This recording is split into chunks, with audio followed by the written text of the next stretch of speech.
At my sister's wedding, Dad ordered me to take my military pin off because it was embarrassing when 300 soldiers and a 4-star general arrived. He begged me for forgiveness in tears. "I'm glad to have you here. Follow my story until the end and comment the city you're watching from so I can see how far my story has reached. My name is Harper Bennett. I'm 28 years old, and until a few hours ago, I was still wearing desert dust on my boots. After almost 10 months overseas, the first thing I noticed wasn't the airport or the familiar roads back home. It was how strangely quiet everything felt. No helicopters, no radios, no constant need to scan every face that walked past me. Just families hugging each other, kids running through the terminal, and people arguing over luggage carts like it was the biggest problem in the world.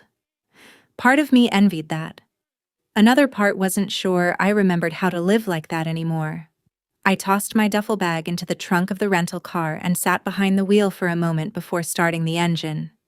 My phone buzzed. It wasn't a welcome home message. It wasn't my sister asking where I was. It was another reminder from my commanding officer. "Keep your phone with you all weekend, fully charged. Don't silence it." That was all. No explanation, no details. I'd asked him before leaving base if something was wrong. He'd smiled in that careful way commanders do when they know something you don't. "Just trust me, Sergeant Bennett." That answer had been bothering me for 2 days. I plugged my phone into the charger, pulled onto the highway, and tried to convince myself I was overthinking it. Maybe paperwork. Maybe someone needed a statement about the last operation. Maybe it was nothing. I wanted it to be nothing. For the first hour of the drive, I kept the radio low. The silence felt easier.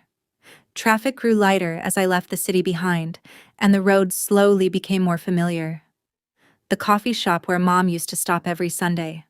The gas station where Dad taught me how to check tire pressure when I was 16. The little baseball field where Madison used to cheer while I climbed the fence because I hated sitting still. Funny how memories wait in places instead of people. My phone lit up again. This time it was Dad. Just one sentence. "Don't make people talk about your job today." I read it twice, then a third time. "No, drive safely. No, can't wait to see you." Just that. I let out a slow breath and dropped the phone back into the console. That wasn't exactly surprising. My parents had never been comfortable talking about what I did. Whenever neighbors asked, Dad usually called it government work. Mom preferred administrative defense, as if saying the word army too loudly might somehow embarrass the family. At first I'd tried correcting them. Later, I stopped. Some battles aren't worth fighting when nobody wants to hear the answer. I rolled the window down for a while, letting cool air fill the car. The smell of pine trees replaced the dry desert air I'd gotten used to. For a few miles, I actually smiled. Madison was getting married. Whatever happened between me and our parents, she deserved a perfect day. She'd been planning this wedding for over a year. The color palette, the flowers, the music, every tiny detail. She'd called me whenever she could, usually talking so fast I barely had time to answer before she was already describing another centerpiece or cake tasting. Those calls had helped more than she probably realized. Out there, hearing my sister complain about table linens felt wonderfully normal. I wanted to be there for her. That was the whole reason I flew home as soon as I got leave approved. As the miles disappeared behind me, another memory quietly slipped in. Not the kind I invited. The last operation. Darkness. Smoke. Someone shouting coordinates. Daniel laughing just a few hours before everything went wrong. I tightened my grip on the steering wheel. "No," I muttered to myself. "Not today." I'd gotten pretty good at pushing those memories into a locked room somewhere in the back of my mind. Most days, they stayed there. Most days. My phone remained on the dashboard where I could see it. Every few minutes, my eyes drifted toward it without thinking. Waiting. For what? I honestly didn't know. Eventually, the familiar neighborhood came into view. The same sidewalks, the same mailboxes. Even the old oak tree across the street still leaned a little farther than it should. Everything looked frozen in time, like I'd never left. I slowed the car as my parents' house appeared at the end of the block. The front yard looked freshly trimmed. Wedding ribbons were tied around the porch railing. Several extra cars were already parked outside. I shifted into park but didn't reach for the door handle right away. Almost 10 months. That was a long time. The front door opened before I even had a chance to knock. "Harper!" My mom smiled as she stepped outside and gave me a quick hug. It wasn't cold. It just wasn't the kind of hug you imagine after being away for almost 10 months. She pulled back almost immediately. "Oh good, you're here. We were starting to wonder if traffic got bad." "It wasn't too bad," I said with a smile. "It's good to be home." "It looks like you've lost weight." "I've been deployed, Mom." "Right. Well, come inside. We have so much to finish." That was it. No questions about where I'd been. No, "How are you doing?" Just a reminder that there was work waiting. Dad appeared from the dining room carrying 2 folded tablecloths. "There she is." He gave me a quick pat on the shoulder instead of a hug. "Drive okay?" "Yeah." "Good." His attention immediately shifted toward Mom. "Did the florist call back?" "They're running 20 minutes behind."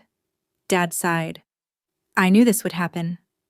I stood there with my duffel bag still hanging from one shoulder, listening to them solve wedding problems like I'd walked into the middle of an ongoing meeting. Mom suddenly looked back at me. "Oh, honey, just leave your bag by the stairs for now." "I can take it upstairs first." No, we really need these centerpiece boxes moved into the garage before your aunt gets here." She pointed towards several large cardboard boxes stacked near the hallway. I nodded. Sure. Nobody had actually asked. It was simply assumed I'd do it. I picked up the first box and carried it outside. It wasn't heavy. None of the jobs were. It was the familiarity that caught me off guard. 1 trip turned into 4. 4 became 8. Centerpieces, gift bags, extra chairs, cases of bottled water. Someone had written little labels on everything in thick black marker. Reception, dessert table, photo booth. I smiled to myself. Madison would absolutely label everything. That sounded exactly like her. While I was stacking another box inside the garage, Dad walked past. Perfect. He barely slowed down. "I'm glad you're here." Then he disappeared back inside.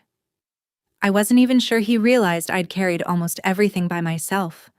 An hour later, the house had become a revolving door. Aunt Linda arrived balancing flower arrangements.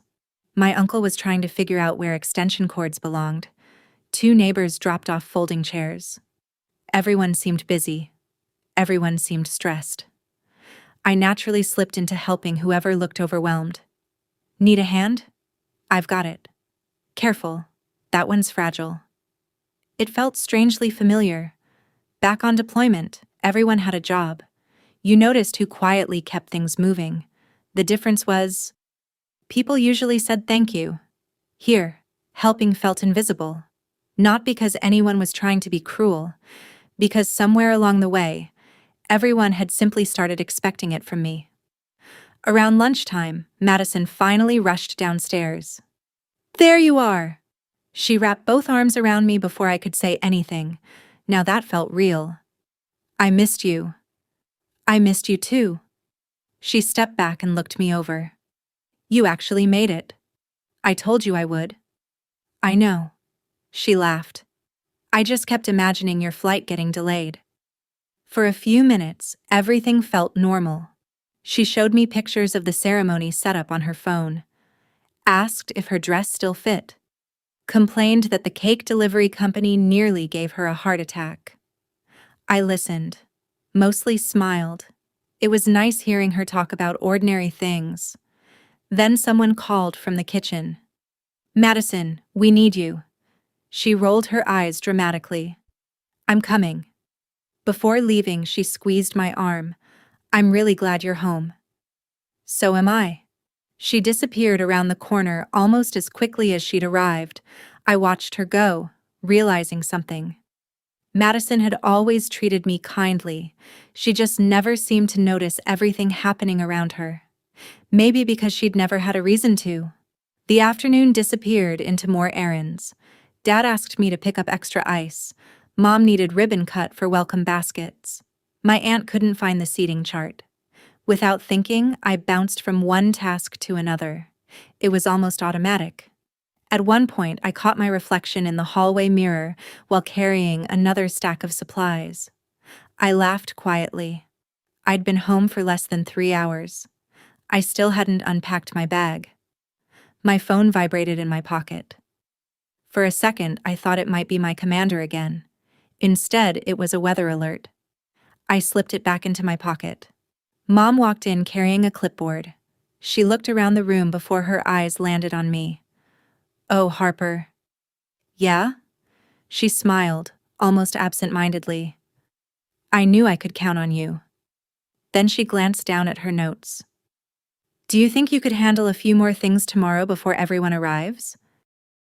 "I can do that." Mom smiled, relieved. "I knew you'd say yes." She was already looking back at her clipboard before I finished speaking. "Thank you, sweetheart." That was the end of the conversation. Not because she was being intentionally dismissive.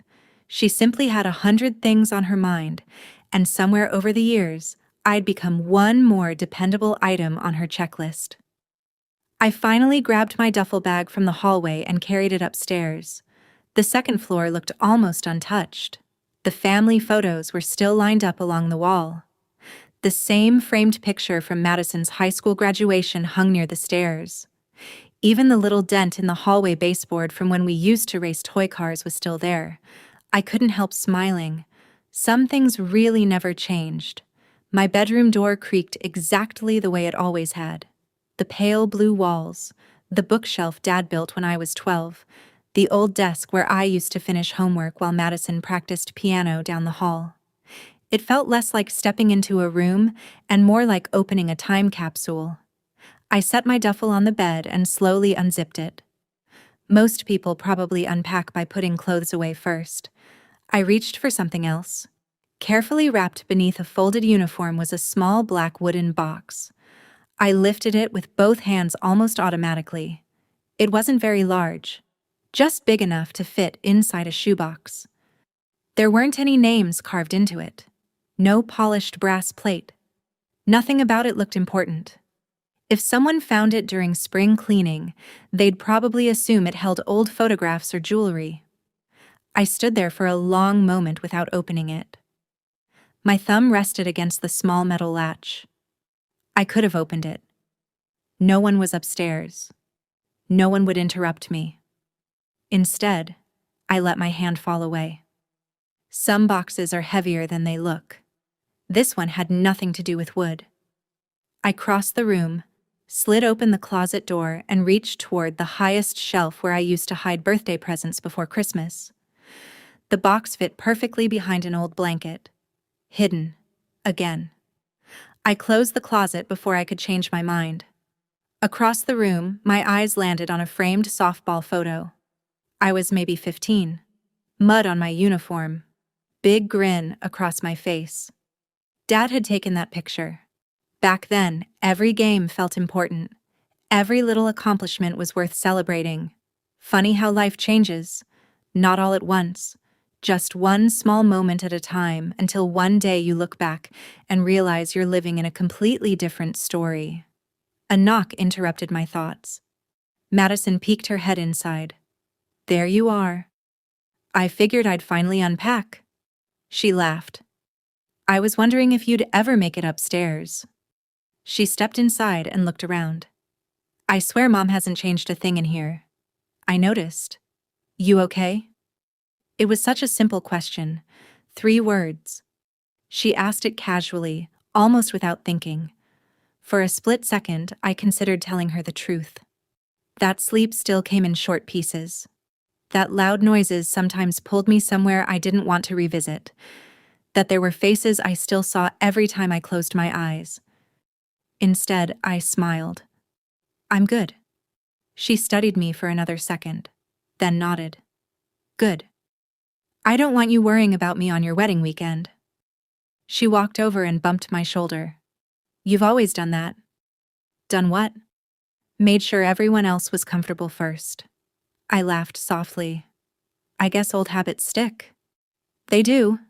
Someone downstairs called her name. Again. Madison sighed dramatically. They're going to survive 5 minutes without me. A second voice answered from below. Apparently not. She rolled her eyes and laughed. I should go rescue them. Before leaving, she stopped at the doorway. I'm really happy you're here, Harper. I wouldn't have missed it. I know. She disappeared downstairs. The room became quiet again. Not uncomfortable. Just still. I sat on the edge of the bed and let myself breathe for a minute. Being home felt familiar. Being me didn't. My phone buzzed against the mattress beside me. This time, it wasn't a weather alert. It wasn't family either. A message from my commanding officer appeared on the screen. Still with your family? I typed back. Just got home. The reply came almost immediately. Good. Keep your phone close. Don't miss any calls. That was it. No explanation. No context. I stared at the screen for another few seconds before locking it. Then, without really thinking about why, I picked the phone back up and slipped it into my pocket instead of leaving it on the bed. My alarm barely had a chance to ring before I was already awake. Years in the army will do that to you. I lay there for a second, listening. Cabinet doors opening downstairs. Someone laughing. Footsteps moving from one room to another. The house was already alive. I pulled on a simple shirt and jeans before heading downstairs. Mom was standing in the kitchen with a mug of coffee in one hand and a notebook in the other. She looked up. Oh, good. You're up. Morning. Could you do me a favor? I smiled. I haven't even had coffee yet. You can grab some on the way. She laughed, relieved that I wasn't complaining. The rental company dropped off the extra folding chairs, but they're stacked by the driveway. We need them at the venue. I've got it. I knew you would. Before I could pour myself a cup of coffee, I was already carrying chairs toward Dad's truck. It wasn't a big deal. Honestly, I preferred staying busy. Standing still gave my mind too much room to wander. By the time we reached the venue, vendors were unloading flowers, sound equipment, and catering supplies. It looked like organized chaos. People moved in every direction at once. Someone was asking about extension cords. Someone else couldn't find the cake table. The florist was trying to locate enough buckets for fresh arrangements. Without thinking, I slipped right into the middle of it. The welcome signs go over there, I told one delivery driver after checking the event map taped near the entrance. Oh, thanks.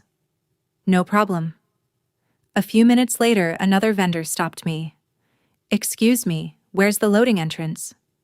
I pointed around the side of the building. Follow that driveway, it'll save you from carrying everything through the front. You just saved us 10 trips. I smiled, glad to help. It became that kind of morning. One small problem after another. Nothing dramatic. Just little things that kept everything moving. One chair had a loose leg. Someone needed scissors. The photographer couldn't find enough outlets to charge batteries. A little girl from Madison's flower crew started crying because she'd lost one of her shoes. We found it under a table within 5 minutes. Problem solved. Dad walked past carrying a clipboard. Everything okay over here? Yeah. Good. He kept walking. I wasn't offended. At least, I told myself I wasn't. Around mid-morning, Mom handed me a box of welcome bags. Can you place one on every guest chair? Sure.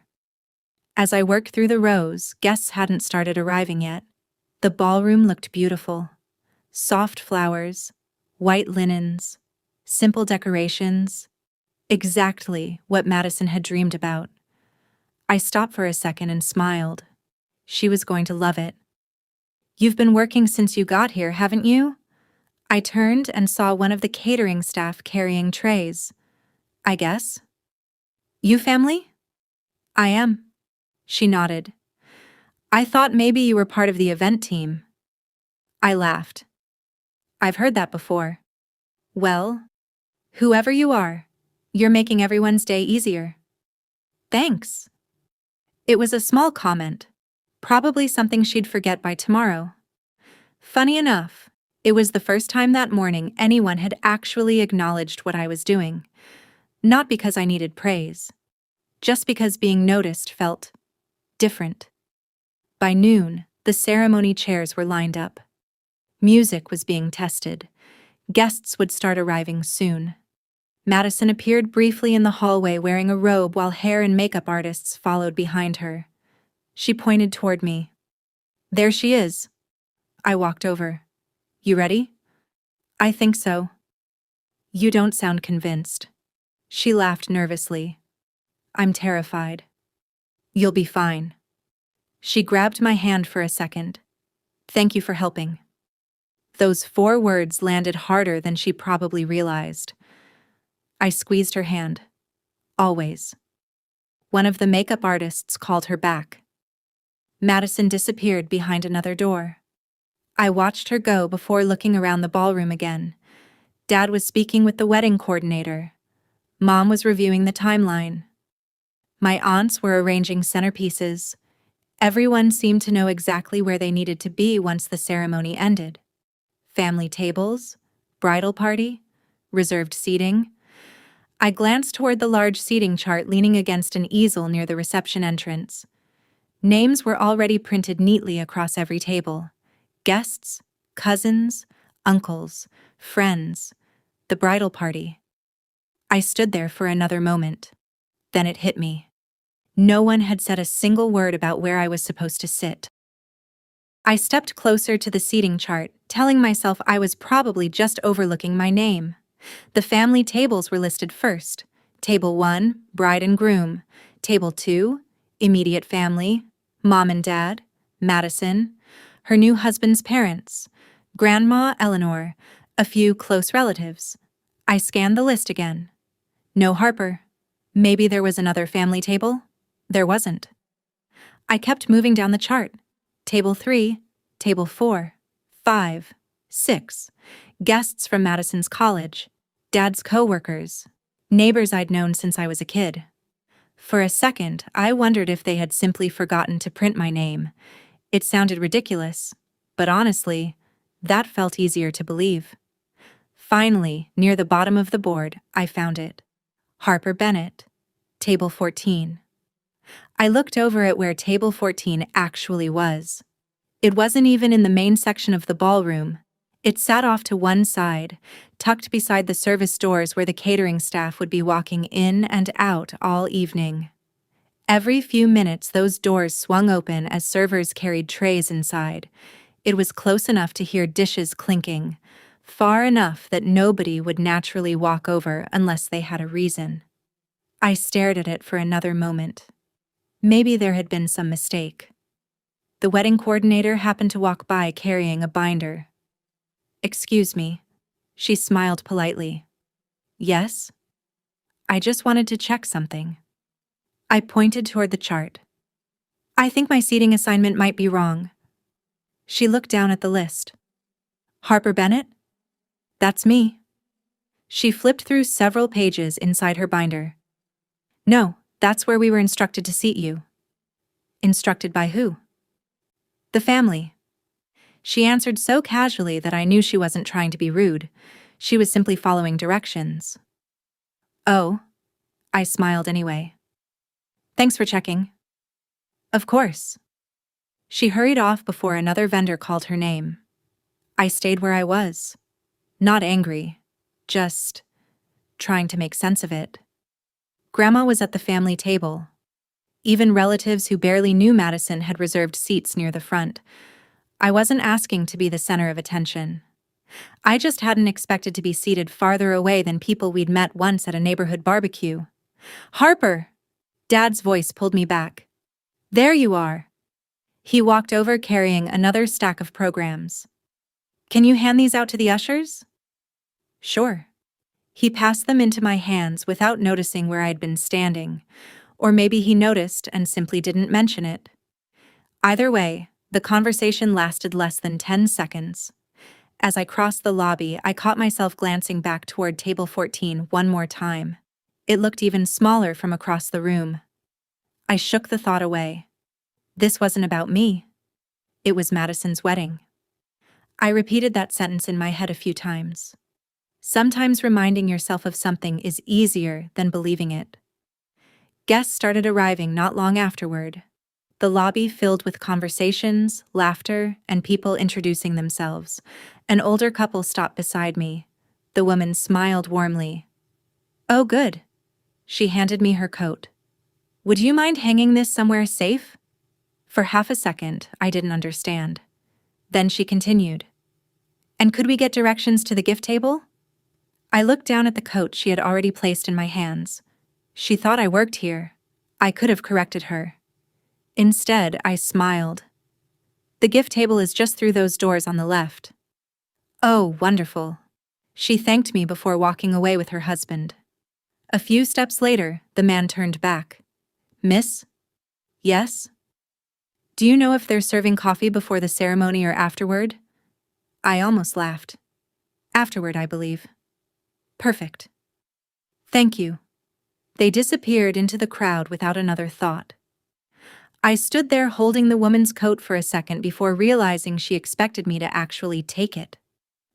A young server passing by noticed what had happened. She reached over with a sympathetic smile. "I can take that." "Oh." I handed it to her. "Thanks." "No worries." She glanced toward my clothes. "I thought you were with the venue too." I smiled, though it felt a little different this time. "No. I'm actually the bride's sister." Her eyes widened. "Oh." She looked genuinely embarrassed. I'm so sorry." I gave a small shrug. "It's okay." She apologized again before hurrying away to catch up with the other staff. I watched her disappear through the service doors. Then I looked back across the ballroom, toward table 14, toward the family tables. And for the first time that day, I found myself wondering whether anyone else had noticed where I'd been asked to sit. The server came back a minute later with the woman's coat neatly hung in the coat room. She gave me an awkward smile as she walked past. "I'm really sorry about that." "It's okay," I said again. "It happens." She hesitated. "You don't seem upset." I laughed softly. "I've learned not to take every misunderstanding personally." She nodded, though she still looked embarrassed. "Well, thanks for being nice about it." She hurried away before I could answer. I watched her disappear into the kitchen and realized something. She wasn't the one who made me feel invisible. She'd simply made an honest mistake. There was a difference. The ceremony was only 20 minutes away now. Guests filled the lobby with cheerful conversations. Kids chased each other between chairs until their parents called them back. Someone tested the microphone again. The florist made one last adjustment to the arch. Everything looked exactly like a wedding should. Dad spotted me near the entrance. "There you are." He waved me over. "I want you to meet some friends." I walked across the room. Standing beside him was a well-dressed couple about his age. "This is Frank and Denise," Dad said. "We've known each other for years." We all shook hands. Frank smiled. "So you're Madison's little sister?" "I am. It's nice to finally meet you." "You too." Frank looked at Dad. "So what do you do these days, Harper?" Dad answered before I could. "She works in Defense Administration." I looked at him. Just for a second. He never looked back. Frank nodded politely. "Oh, government work." "Something like that," Dad replied with a quick smile. The conversation moved on almost immediately. They started talking about retirement, golf, traffic, the local housing market. I stood there for another minute, listening without really participating. Eventually, Dad glanced at me. Would you mind checking whether the ushers need more programs? Sure. I walked away before anyone noticed I hadn't actually answered Frank's question. It shouldn't have bothered me.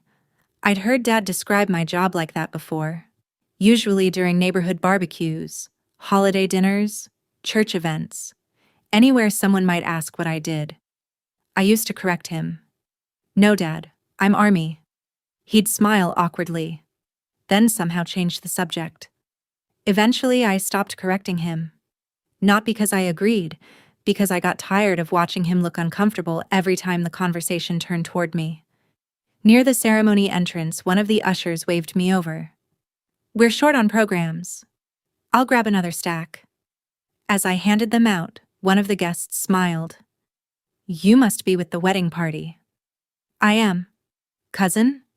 Sister. His eyebrows lifted. Oh. He looked genuinely surprised. I thought you'd be sitting up front. So did I almost said. Instead, I smiled. I've been helping out. Well, your sister's lucky to have you. Those words stayed with me longer than they probably should have. Not because they were extraordinary, because they were simple and honest. A few minutes later, the music coordinator needed help moving a speaker that had been placed in the wrong spot. Then someone asked if I could help an elderly guest find the accessible entrance. Then the photographer couldn't locate bottled water for the bridal party. The day kept moving. Problem after problem. Task after task. Each one small enough that nobody remembered it 5 minutes later. I didn't mind.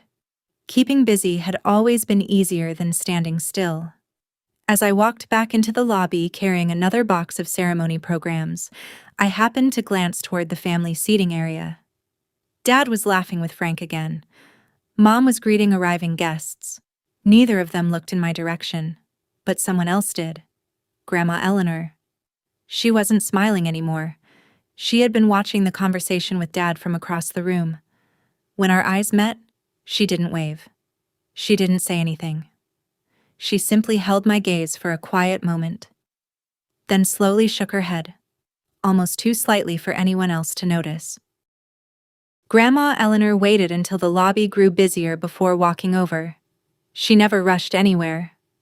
At 78, she moved carefully, but there was something steady about her that always made people slow down around her. Harper? Hi, Grandma.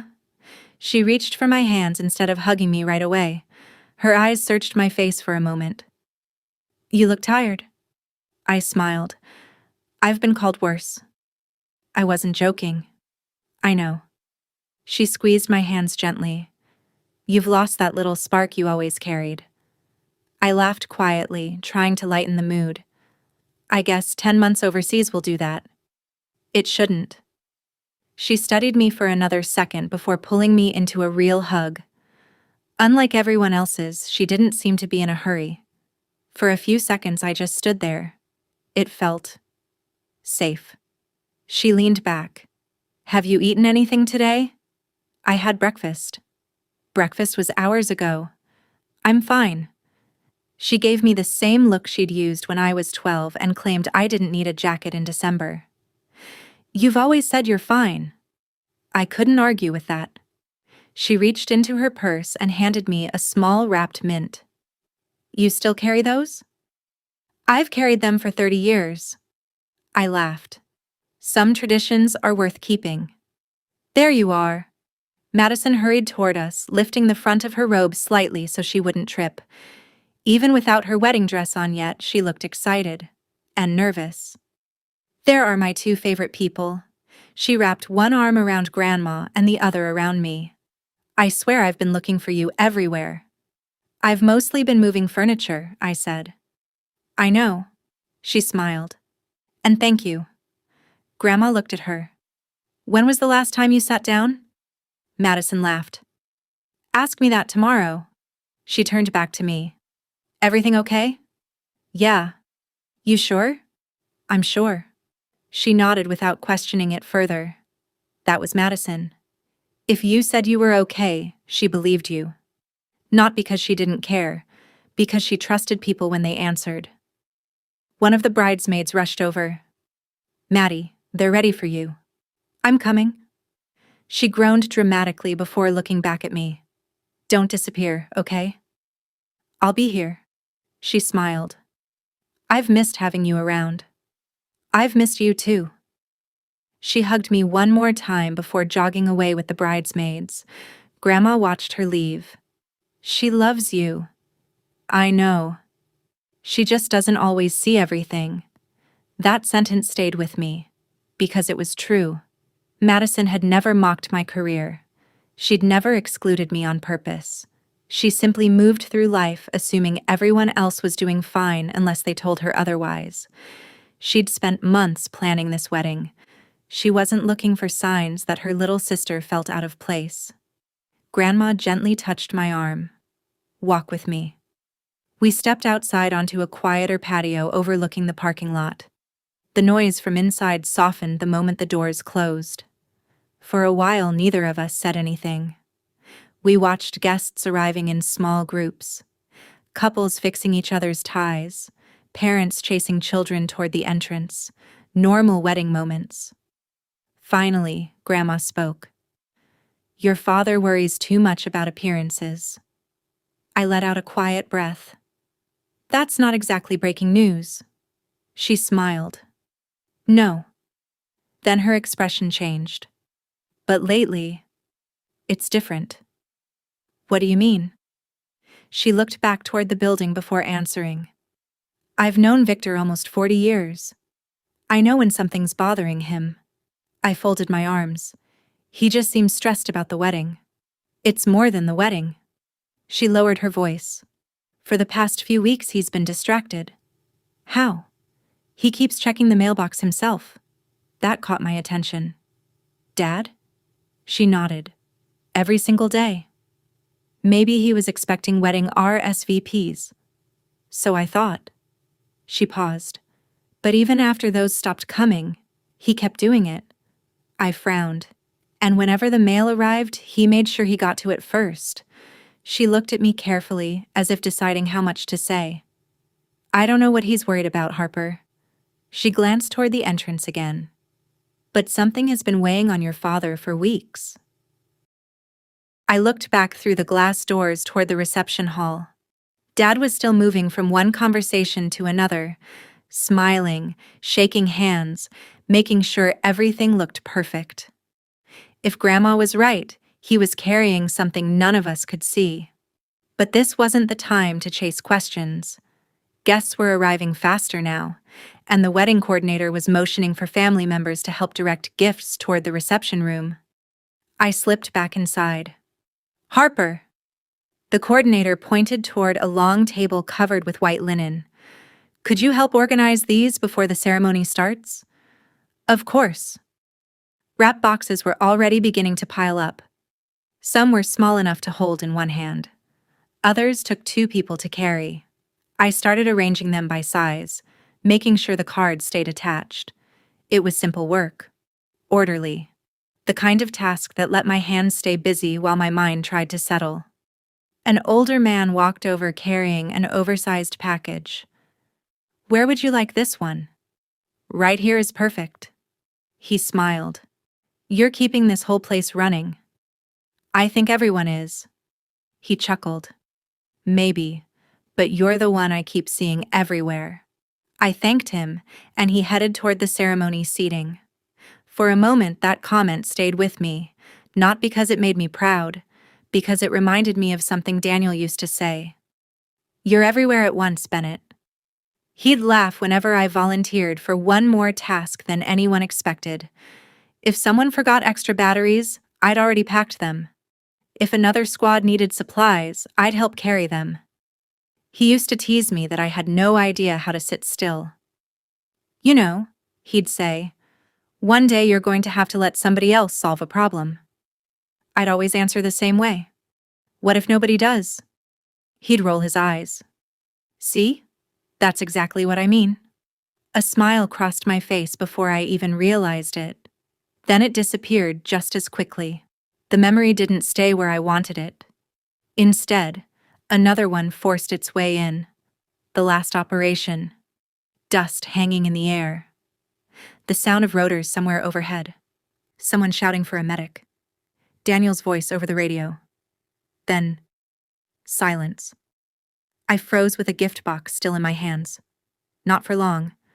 Just long enough that another volunteer noticed. You okay? I blinked. Yeah. You looked like you were somewhere else. I was just thinking. She smiled politely. Wedding weekends do that. If only it were the wedding. I almost said it. Instead, I adjusted the ribbon on the gift box and kept working. People think guilt fades with time. Sometimes it doesn't. Sometimes it simply gets quieter. You learn how to function around it. You laugh when you're supposed to laugh. You smile in family photos. You help carry chairs and stack wedding presents. But every once in a while, something as ordinary as a familiar phrase pulls you right back to the moment you've spent months trying to leave behind. I carefully lined up another row of gifts. Daniel's parents had hugged me at his memorial.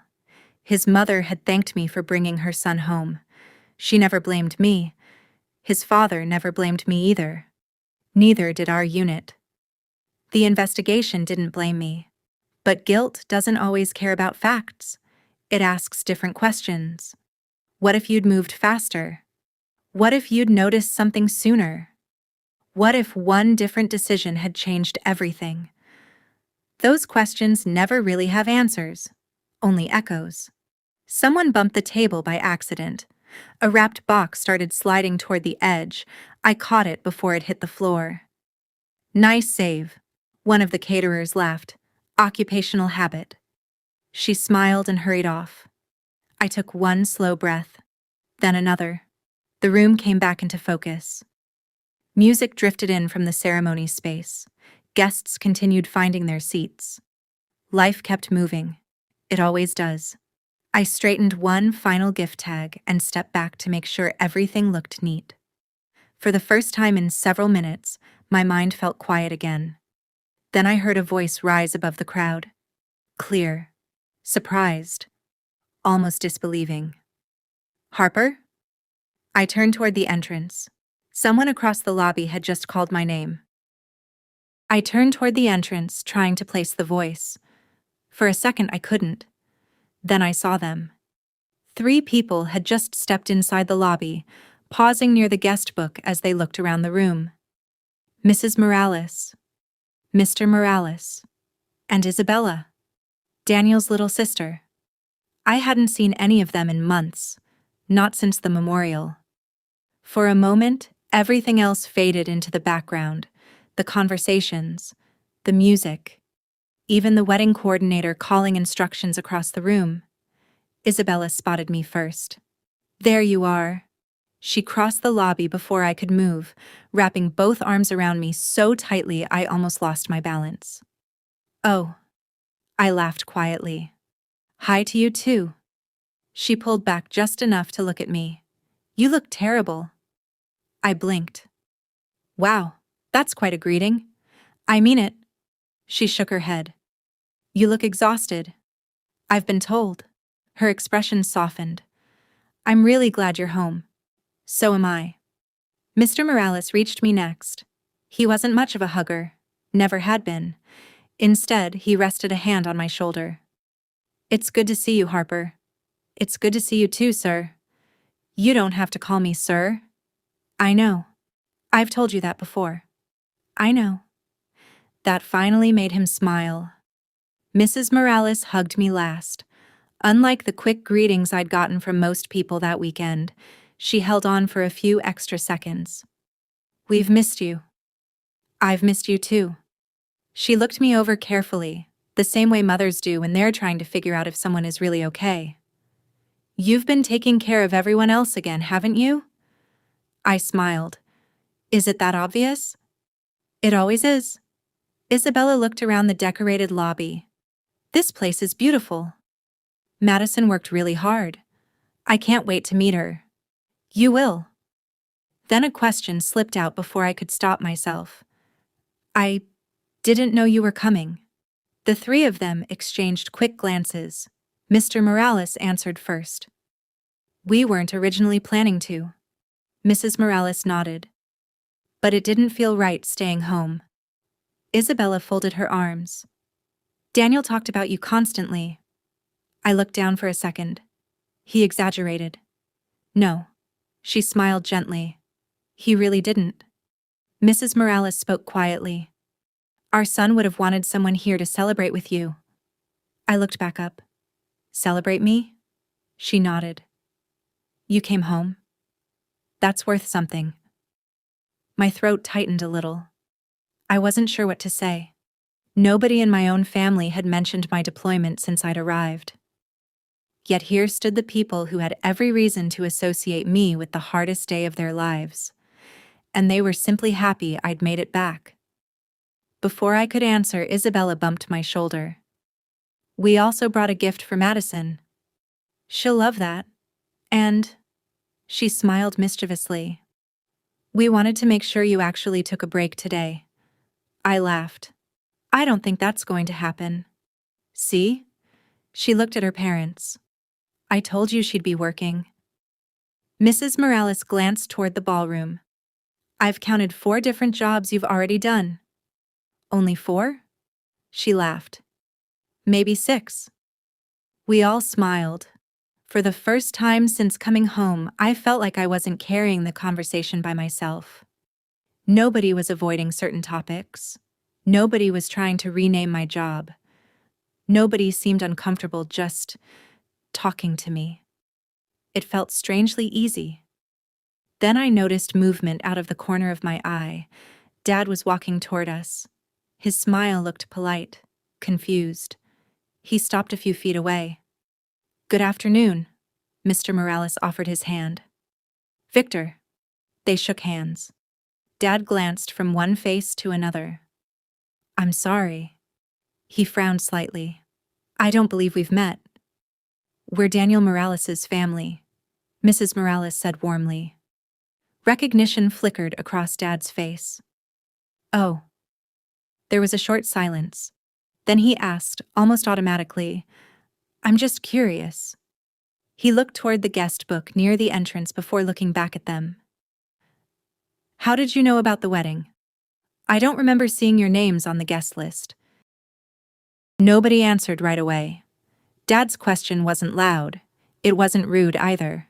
But everyone standing there understood what he was really asking. Why are you here? Mr. Morales kept his voice calm. We heard Harper was coming home for Madison's wedding. Isabella nodded. We thought it would be nice to surprise her. Mrs. Morales smiled gently. We brought a gift for the newlyweds. We didn't come expecting anything. Dad glanced toward the reception hall where more guests were arriving. I appreciate that. His smile stayed polite. It's just, we're very close to capacity. I knew that tone. It was the same one he'd used my whole life whenever he wanted someone to leave without actually asking them to leave. I understand, Mrs. Morales said. If this isn't a good time, we can drop off the gift and head home. Before anyone else could speak, I stepped forward. Dad. He looked at me. They drove almost 3 hours. I know. They came because of me. I understand that, Harper. They're Daniel's family. His expression shifted just slightly. I know who they are. I lowered my voice. They've always treated me like family. He rubbed the back of his neck, clearly weighing his options.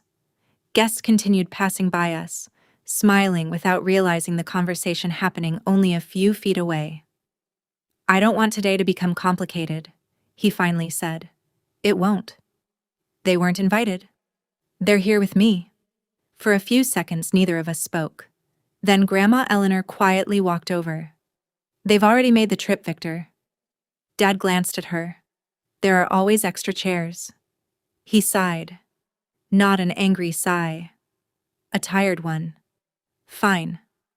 I let out a breath I hadn't realized I was holding. Thank you. He nodded once. I'll have someone add another table setting. Mr. Morales extended his hand again. Thank you. We truly don't want to inconvenience anyone. It's all right. Dad's smile returned, carefully measured. We'll find a place. For a moment, I thought everything had worked out. I should have known better. A few minutes later, I saw one of the venue staff carrying extra place cards across the room. Dad intercepted him before he reached us. The two of them spoke quietly. Dad pointed toward the reception area. Not the family section, not even the tables closest to the dance floor. He pointed all the way to the far corner near the back windows, almost hidden behind a large floral arrangement. The staff member nodded and rearranged the seating chart. Isabella noticed it too. She leaned closer to me. I think that's us. I followed her eyes. Yeah, it's okay. She smiled. We didn't come for the seating. I know. But I still felt embarrassed. Not because of where they would sit. Because people who had shown me nothing but kindness were quietly being told where they belonged. And somehow, it looked a lot like where I'd been placed earlier. Mr. Morales seemed to understand what I was thinking. He gently tapped my shoulder. Harper. I looked at him. Don't apologize for someone else's choices. I'm still sorry. I know. He smiled. But we're here to see you. Mrs. Morales looked around the room. Besides, I've spent enough years at military ceremonies to know the best conversations usually happen at the back tables. That made all of us laugh, even me. The awkwardness eased just enough for everyone to start walking toward their assigned seats. I stayed with them for another minute, making sure they had everything they needed. Water glasses, programs, a place to leave their gift. When I was certain they were comfortable, I turned back toward the center of the reception hall. Almost immediately, someone called my name. Harper. Mom was walking toward me with a camera assistant beside her. There you are. I was helping our guests. I know. She gave me a quick smile before her eyes settled on my blazer. Her expression changed. She looked directly at the small military lapel pin fastened just above my heart. Then she looked back at me. Harper? She hesitated. Are you planning to wear that during the family photos? My hand instinctively moved toward the small pin on my lapel. It wasn't flashy. Most people probably hadn't even noticed it. A simple piece of metal, small enough to fit between two fingers. Mom smiled at me, but it was the same careful smile she'd been wearing all morning. The photographer is getting everyone together. I'll be there. She nodded. Good. Then her eyes returned to the pin. I was wondering if you'd mind taking that off. I looked at her for a second. My pin? Just for the family pictures. She spoke softly, almost like she was asking me for a tiny favor. I don't think it really fits with the wedding. I glanced down at it. It's pretty small. I know. I don't think anyone will notice. I noticed. There wasn't any anger in her voice. If anything, she sounded practical. The photos are going to hang in Madison's house for years. She adjusted the sleeve of my blazer as she spoke. I'd rather they have a softer look. Softer? You know what I mean. I actually didn't, so I stayed quiet. She sighed. I don't want the pictures to feel military. There it was, the word she'd been trying not to say. I looked at the pin again. To everyone else, it probably looked like another piece of formal clothing, something decorative, interchangeable, but it wasn't. I rubbed my thumb across the edge without taking it off. Mom noticed. Harper, it's not really decoration. I understand. No. I met her eyes. I don't think you do. For a second, neither of us spoke. People continued gathering near the photographer. Someone laughed across the room. A flower girl ran past us carrying one shoe because she'd somehow lost the other. The wedding kept moving. Like our conversation didn't exist. Mom lowered her voice. I'm not asking you to hide who you are. It kind of feels like you are. Her expression tightened. That's not fair. Maybe. She looked away for a moment before speaking again. I just don't want anything distracting from Madison today. I almost answered. Instead, my fingers stayed on the pin. It wasn't issued because I'd completed training. It wasn't a medal. It wasn't about rank. Our unit wore it to remember people who hadn't made it home. Some divisions had bracelets. Others carried challenge coins. This was ours. Daniel used to tap his own pin before every mission. A habit. Nothing dramatic. Just one quick touch, followed by the same words every time. Everybody comes home. The first time he'd said it, we'd all laughed. By the last mission, nobody laughed anymore. I swallowed slowly. Mom watched me, waiting. I've worn this every day since we lost him. She blinked. Him? My friend. The one you told us about? I nodded once. Daniel. She didn't answer immediately. I'm sorry. I know. But this isn't really about Daniel. I shook my head gently. It is. She looked genuinely confused. I realized something then. She knew I'd lost someone. She knew I'd attended a military funeral. She even knew his name. But she'd never asked what happened after that. Never asked why I still carried this pin. Never asked why I touched it before walking into crowded rooms. To her, it was just a pin. To me, it was a promise I couldn't keep. Mom reached for my hand. I'm not trying to hurt you. I know. I just want one family picture where everyone looks the same. I looked toward the photographer. Families were already lining up. Dad was organizing people into rows. Madison was smiling at everyone, completely unaware of the conversation happening 20 feet away. I didn't want to make today harder for her. I didn't want another argument. I slowly looked back at the small piece of metal over my heart. My fingers rested on the clasp. For the first time since putting it on that morning, I seriously considered taking it off. My fingers stayed on the clasp for another few seconds. Mom didn't rush me. She just waited. Finally, I let out a slow breath. I don't want Madison remembering today because of an argument. Her shoulders relaxed. Thank you. I didn't answer. Carefully, I unclipped the pin from my blazer. It felt strangely heavier in my hand than it ever had on my chest. Mom smiled with quiet relief. I appreciate it. She reached over and lightly straightened my lapel where the pin had been. There. Perfect. Perfect. That word stayed with me, because nothing about the moment felt perfect. I slipped the pin into the inside pocket of my jacket. Not because I wanted to hide it, just because I didn't know where else to put it. Come on, Mom said. They're waiting. The photographer was already arranging everyone into rows. Taller family members in the back. Parents in the center. Bridesmaids over here. People laughed as everyone shuffled around trying to find their places. Madison waved when she saw me. There she is. She reached out and grabbed my hand. I was wondering where you disappeared to. I got delayed. Story of today. She smiled and squeezed my fingers. I'm really happy you're here. I wouldn't have missed it. And I meant that. Whatever had happened between Mom and me, whatever Dad thought about my career, none of it was Madison's fault. She leaned closer. You okay? I'm okay. She searched my face for a second. Then someone called her name again and she was pulled back into wedding mode. The photographer counted us down. Everybody look this way. Flash. Another pose. Another smile. Another flash. From the outside, we probably looked like every other happy family. The ceremony passed without any problems. Guests applauded. The vows were beautiful. Madison cried before anyone else did. Even Dad had to wipe his eyes once. For a little while, I managed to enjoy watching my sister finally marry the man she loved. It reminded me why I'd come home in the first place.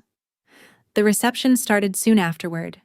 People drifted toward the dining area while servers carried out appetizers. I stepped away from the crowd for a minute to catch my breath. Harper. I turned. Isabella was walking toward me with 2 glasses of lemonade.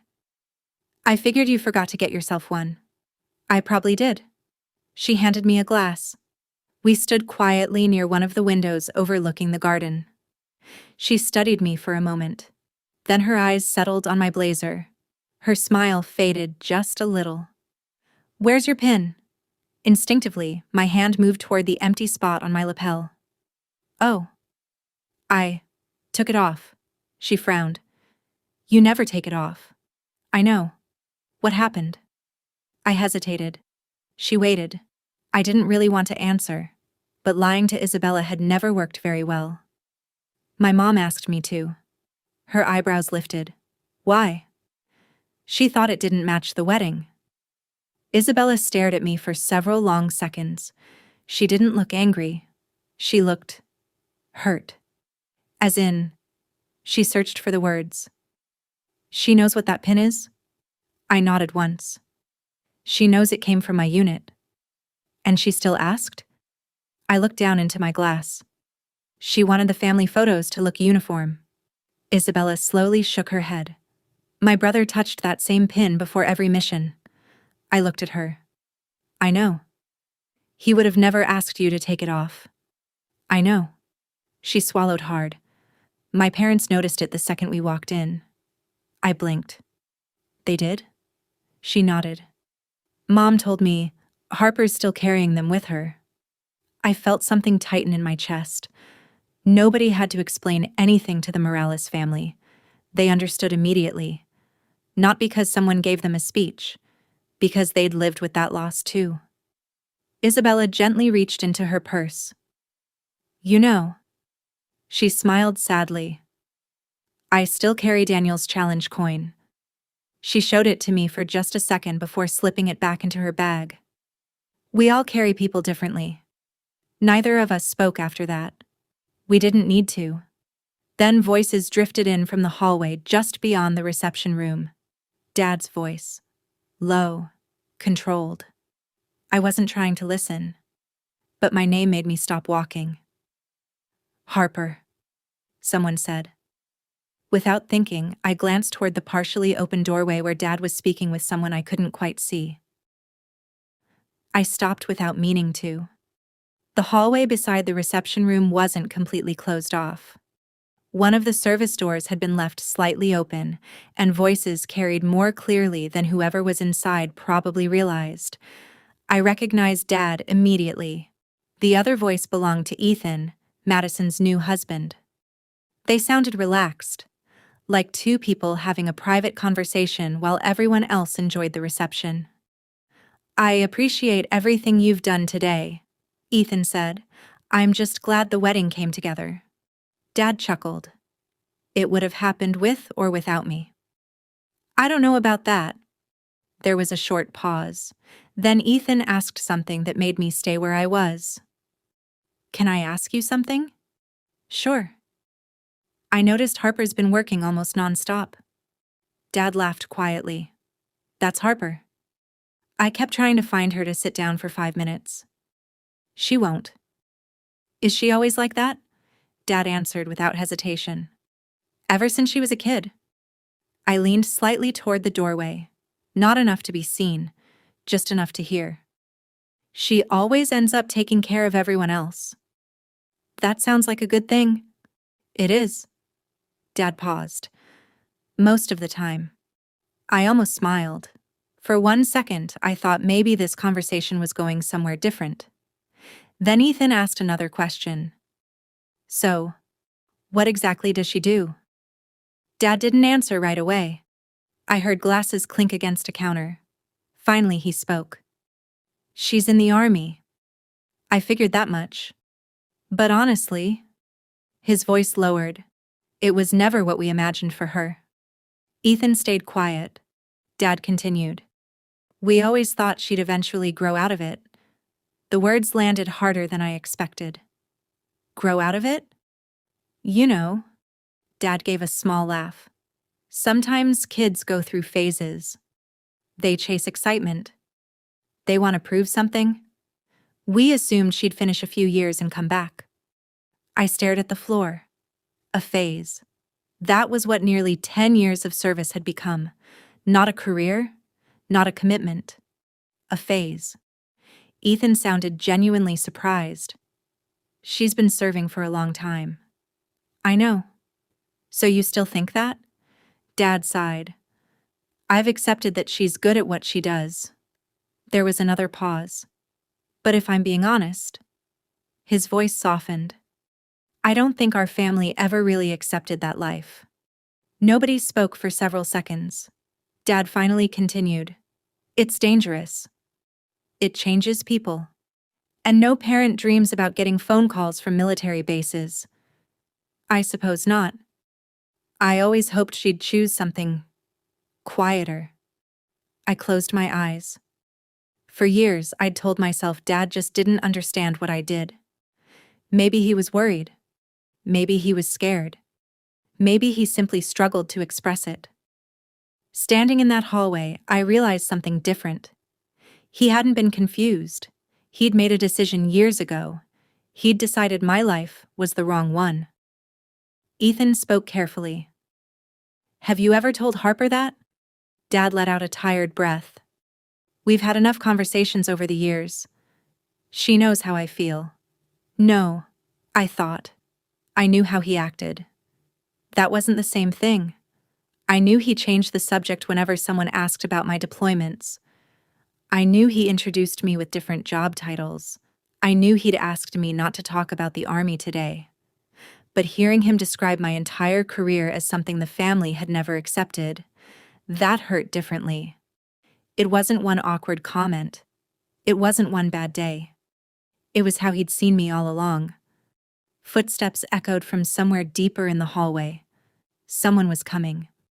I took 2 quiet steps backward before either of them could walk out and find me standing there. The music from the reception grew louder again as I blended back into the crowd. Nobody looked up. Nobody realized I'd been gone for several minutes. I picked up an empty tray from a nearby table and carried it toward the catering station, giving myself something to do with my hands. Across the room, Dad was still talking with Ethan. He had no idea I'd heard a single word. I kept walking until the voices behind me disappeared. The catering station was busy enough that nobody questioned why I was carrying an empty tray. One of the servers smiled. Thanks. Could you leave that over there?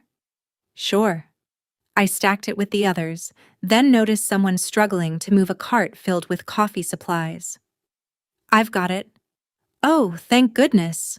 The young server laughed. I thought this thing was going to win. Together we rolled it across the room. Your family, right? She asked. I am. I've seen you helping us all day. It's a busy wedding. I wish every family had someone like you. I smiled politely. If they did, weddings would probably run a little smoother. She laughed before hurrying back toward the kitchen. I stood there for a second. Nobody knew who I was. Not really. To the staff, I looked like another helpful relative. To half the guests, I probably looked like someone working the event. Oddly enough, neither bothered me anymore. What hurt was realizing my own father had spent years hoping I'd become someone else. I pushed that thought aside. There was no point carrying it around for the rest of Madison's wedding. A little boy suddenly appeared beside me, staring at the dessert table. He couldn't have been older than 6. He pointed toward the cupcakes. Do we get those now? I crouched down. I think they're waiting until after dinner. He sighed dramatically. That's forever. It feels like forever. He looked at me seriously. You think they'll notice if I only take one? I laughed. I'm pretty sure they would. His mother hurried over. There you are. I'm sorry, she said to me. He keeps wandering off. No problem. She smiled warmly. Thank you for watching him. Before leaving, the little boy whispered, I still think I could have gotten away with it. I grinned. I believe you. For a few minutes, that tiny conversation was enough to make me forget everything else. Then another guest approached. An elderly woman I'd never met before. She touched my arm lightly. Excuse me. Yes, ma'am? I've been watching you all afternoon. I wasn't sure where this was going. She smiled kindly. "You're one of the nicest young women I've ever seen at a wedding." I blinked. "You've helped strangers. You've carried chairs. I even saw you giving your own seat to one of our older guests." I shrugged. "It wasn't a big deal." "It was." She looked around the room. "Kindness usually shows itself when nobody's paying attention." I didn't know how to respond. She patted my hand once before returning to her table. Nobody around us had heard the conversation, but somehow those few words stayed with me. Not because they erased what Dad had said. Nothing could do that. But they reminded me that people notice more than we think. Sometimes not the people we hope will notice, sometimes complete strangers. I helped an older couple find the restroom. I carried another stack of empty gift boxes to storage. When one of the photographers needed someone to hold a light stand for 30 seconds, I volunteered without thinking. By then, it felt automatic. Keep moving. Keep helping. Don't stop long enough to think. As long as I stayed busy, the conversation in the hallway couldn't catch up with me. I was returning from the storage room when I noticed someone standing near the garden doors. Isabella. She wasn't talking to anyone. She was waiting. When our eyes met, she lifted something carefully with both hands. A small black wooden box. My chest tightened instantly. I knew that box. I'd hidden it in my childhood closet the night I came home. I hadn't told anyone where it was. Yet somehow, Isabella was holding it. I looked at the black wooden box in Isabella's hands, and for a second I honestly thought I was seeing things. My stomach tightened. "Where did you get that?" She gave me a careful smile. "It was in the trunk of your car." I blinked. "I wasn't snooping," she said quickly. "You asked my husband to grab the extra gift bags. He found it beside them and thought it belonged with the wedding presents." I immediately reached for it. "It's mine." I figured. The moment the box touched my hands again, every sound around me seemed farther away. The music, people laughing, silverware clinking against plates. It all faded into the background. She simply stood beside me while I stared at the smooth black wood. "You still haven't opened it," she said quietly. I forced a small smile. "No." "You've had it a while." "A few months." She nodded. "You don't have to tell me why." I laughed softly. "I think you already know." Instead, we walked a little farther from the reception until we reached a quieter hallway near the patio doors. Not completely isolated. Just somewhere people weren't constantly walking past. She leaned against the wall. "I've been wanting to ask you something." "Go ahead." "Did Daniel ever tell you how much he worried about you?" I frowned. "He worried about everybody." "That's true," she said. "But you were different." "I don't think so." "He talked about you all the time after deployments." I shook my head. "No, he didn't." "He did. Not in a romantic way." She laughed gently. "Everyone always assumes that?" I smiled. "So what did he say?" "He used to tell us you carried everything by yourself." I stayed quiet. "He said if something went wrong, you'd always find a way to blame yourself." I looked down at the box again. He wasn't completely wrong. He also said compliments made you uncomfortable. They do. He said if anyone recognized something you'd done, you'd immediately explain why someone else deserved the credit. I didn't answer. "He admired that about you." "I don't." "Why?" "Because sometimes it feels like pretending." "I've made mistakes." "We all have." "No." I ran my thumb across the edge of the box. "I've made the kind people don't come back from." She waited. "Daniel trusted me." "So did everyone else." "I still lost him." For several seconds, neither of us spoke. "My brother never blamed you," Isabella said quietly.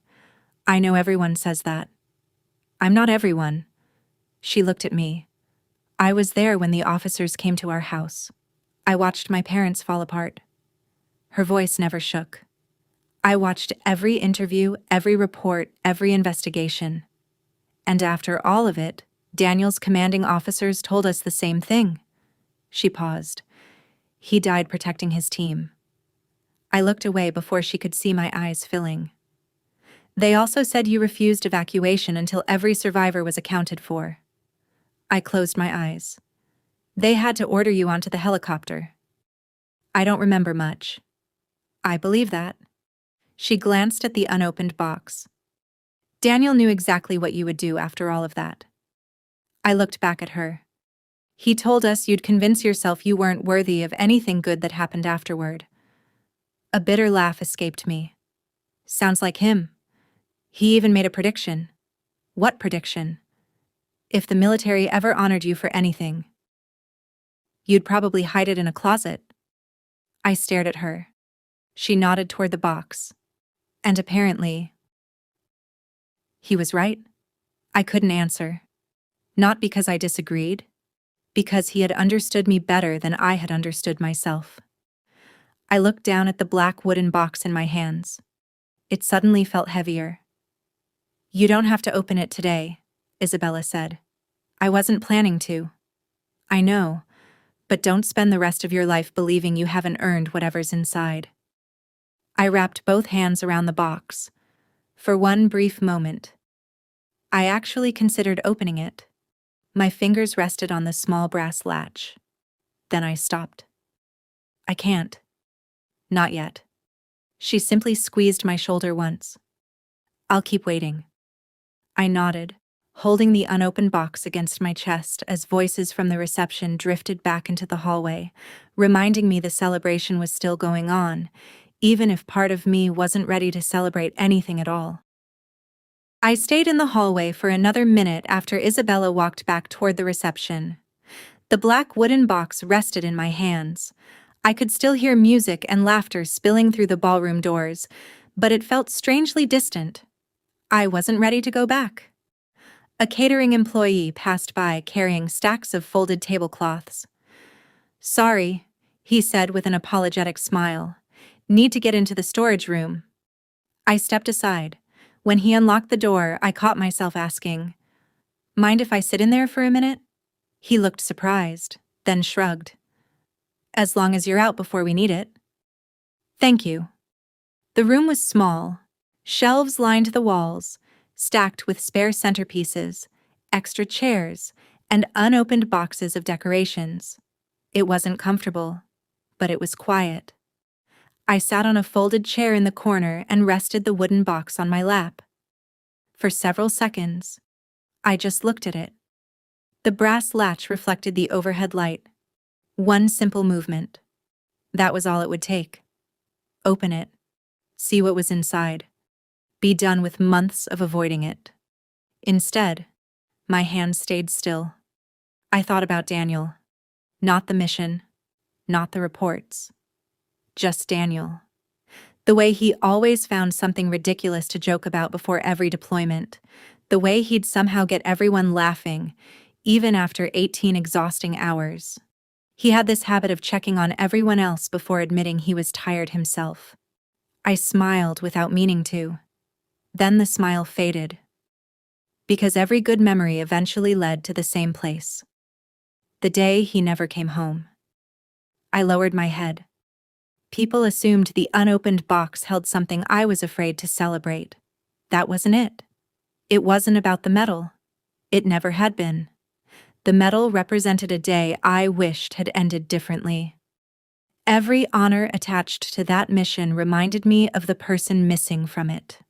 Recognition felt incomplete, almost misplaced. I knew what commanders would probably say, that sacrifices deserved to be remembered. That service mattered. I believed every word of it, just not when it came to me. A soft knock interrupted my thoughts. The catering employee cracked the door open. Everything okay? I looked up and nodded. Yeah. You need another minute? I glanced at the box, then I carefully stood. No. I brushed invisible dust from my jacket more out of habit than necessity. Before leaving, I slid the wooden box into one of the gift bags Isabella had handed me earlier. Not because I wanted to hide it, because I wasn't ready to carry it through a room full of people. One step at a time. That was enough. The hallway felt louder now. Someone laughed near the bar. Children chased each other past the photo booth before their parents called them back. For a moment, it almost felt like any ordinary wedding. Madison caught my eye from across the room. "There you are," she called with an exhausted smile. "I was wondering where you disappeared to." I needed a minute. She walked over and squeezed my arm. "I know today's been hectic." She looked genuinely stressed. Not cold, not dismissive, just completely consumed by everything happening around her. "Can you do me one more favor?" she asked. I smiled. "Of course." "Can you make sure Grandma has some water? She keeps telling everyone she's fine, which usually means she isn't." "I've got it. You're the best." Before I could answer, someone called Madison's name again. She gave me an apologetic look before hurrying away. I watched her disappear into another group of relatives. She still had no idea what had happened between Dad and me, or the conversations I'd overheard. Part of me wanted to tell her. Another part refused to let her wedding become the place where our family finally exploded.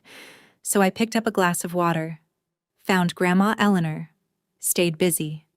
It was easier that way. Across the room, I noticed my father standing near the DJ with a folded piece of paper in his hand. He straightened his jacket, cleared his throat, and quietly exchanged a few words with the wedding coordinator. The coordinator nodded and reached for the microphone. Dad glanced over the reception one slow time, folded his notes once more, and stepped toward the front of the room. The room slowly settled as the music faded. Conversations drifted to a stop. The wedding coordinator tapped the microphone. "Everyone, if we could have your attention, the father of the bride would like to say a few words." Applause filled the room. Dad walked to the center with a folded sheet of paper in one hand and the microphone in the other. He looked comfortable, confident, like he'd rehearsed every sentence. He smiled at Madison first. "My little girl." The room laughed softly. He talked about teaching her to ride a bike, about her first day of school, about how she somehow turned into a woman before he was ready. Madison wiped away a tear. Her husband reached for her hand. Dad thanked our relatives who had traveled across the country. He thanked the wedding planner, the florist, the pastor. He even thanked the venue staff for making everything run so smoothly. People nodded and smiled. Then he thanked Mom. None of this would have happened without Elaine. Everyone applauded again. He mentioned Grandma Eleanor. He thanked old family friends, neighbors, even Madison's college roommate for helping with decorations. I stood near the side of the reception, holding a tray of untouched champagne glasses someone had asked me to move a few minutes earlier. I waited. Not because I expected a long speech about me, just maybe one sentence. Maybe. My other daughter came home after months overseas. Or simply, "Thank you for helping today." Anything. Instead, Dad kept talking. He shared another funny story. The guests laughed. He toasted the newlyweds. People raised their glasses. Then he smiled into the microphone. "And to everyone who helped make today possible." He paused. "Thank you from the bottom of my heart." The room applauded. The speech was over. I lowered my eyes. It wasn't a surprise. Not really. Still, it stung. The wedding coordinator stepped forward to announce dinner, and conversations immediately picked back up. Most people returned to celebrating. A middle-aged woman carrying a dessert plate stopped beside me. "Excuse me," she said quietly. "Weren't you helping all morning?" I smiled. "A little." She frowned. "I thought your father was going to mention you." I wasn't sure what to say. Before I could answer, her husband joined her. "I noticed that too." He shrugged awkwardly. Maybe he just forgot. I gave them the easiest answer.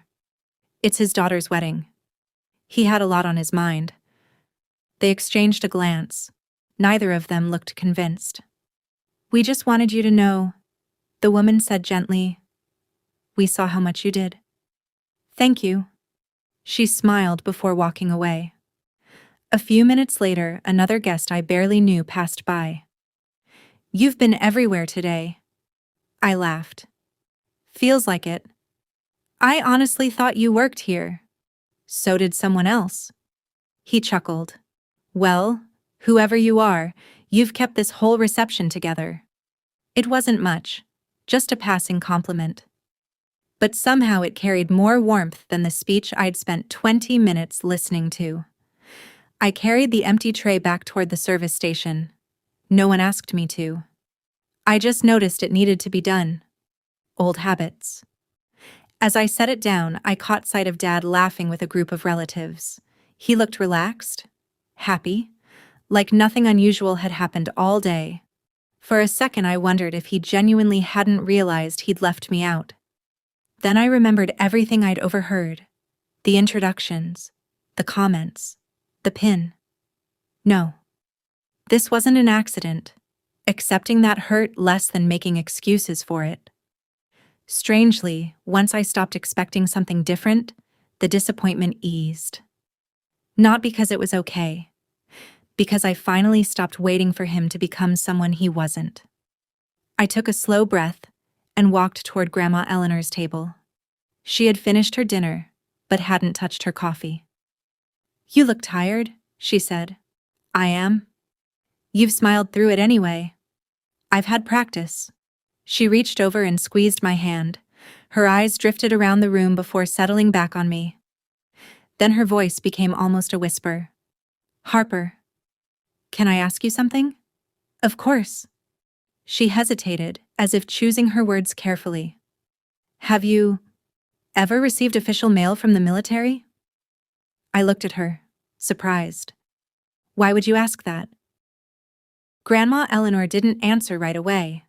She glanced around the reception first, making sure no one was paying attention to us. The dance floor had started filling again. People were laughing. The DJ had turned the music back up. It gave us just enough privacy.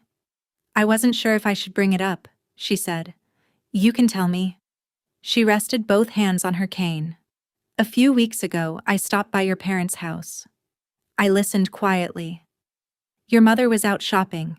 Your father was in the kitchen. She frowned, trying to remember. The mail had just been delivered. I felt my stomach tighten. There was a large envelope on the counter. What kind of envelope? She looked at me.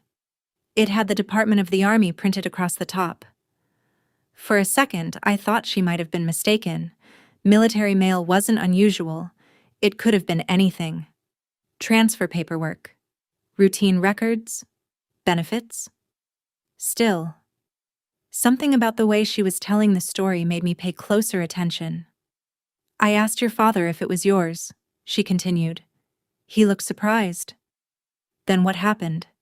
He picked it up almost immediately. Her voice stayed calm, but I noticed the concern in her eyes.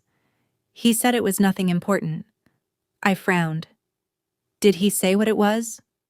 She slowly shook her head. No. He just said you'd deal with it when you got home. That didn't sound impossible, except I never received anything after I came home. Not at the house, not in my room, nothing. I figured he'd leave it for you, Grandma said. But when I visited again a few days later, she stopped. It was gone. I stared at the table. Maybe he gave it to Mom. I thought that too. Or maybe he put it somewhere safe. I suppose. Neither of us sounded convinced. A dozen harmless explanations ran through my mind. Maybe I'd forgotten. Maybe it had been forwarded to my base. Maybe it wasn't addressed to me at all. I wanted one of those answers to be true. Because the alternative didn't make sense. Dad had hidden my military service from relatives, minimized what I did, asked me not to wear the pin, But hiding official mail? That felt different. Grandma, did you actually see my name? She nodded without hesitation. I did. There was no drama in her voice, just certainty. I remember because I thought how nice it would be for you to come home to something good. Something good. The words echoed in my head.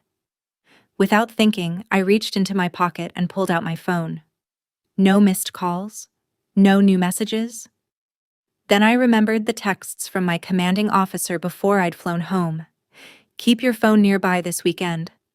At the time, I'd assumed it was about paperwork. Or checking in after deployment. Now, I wasn't so sure. What are you thinking? Grandma asked. I honestly don't know. For the first time all weekend, pieces that hadn't seemed connected began brushing against each other.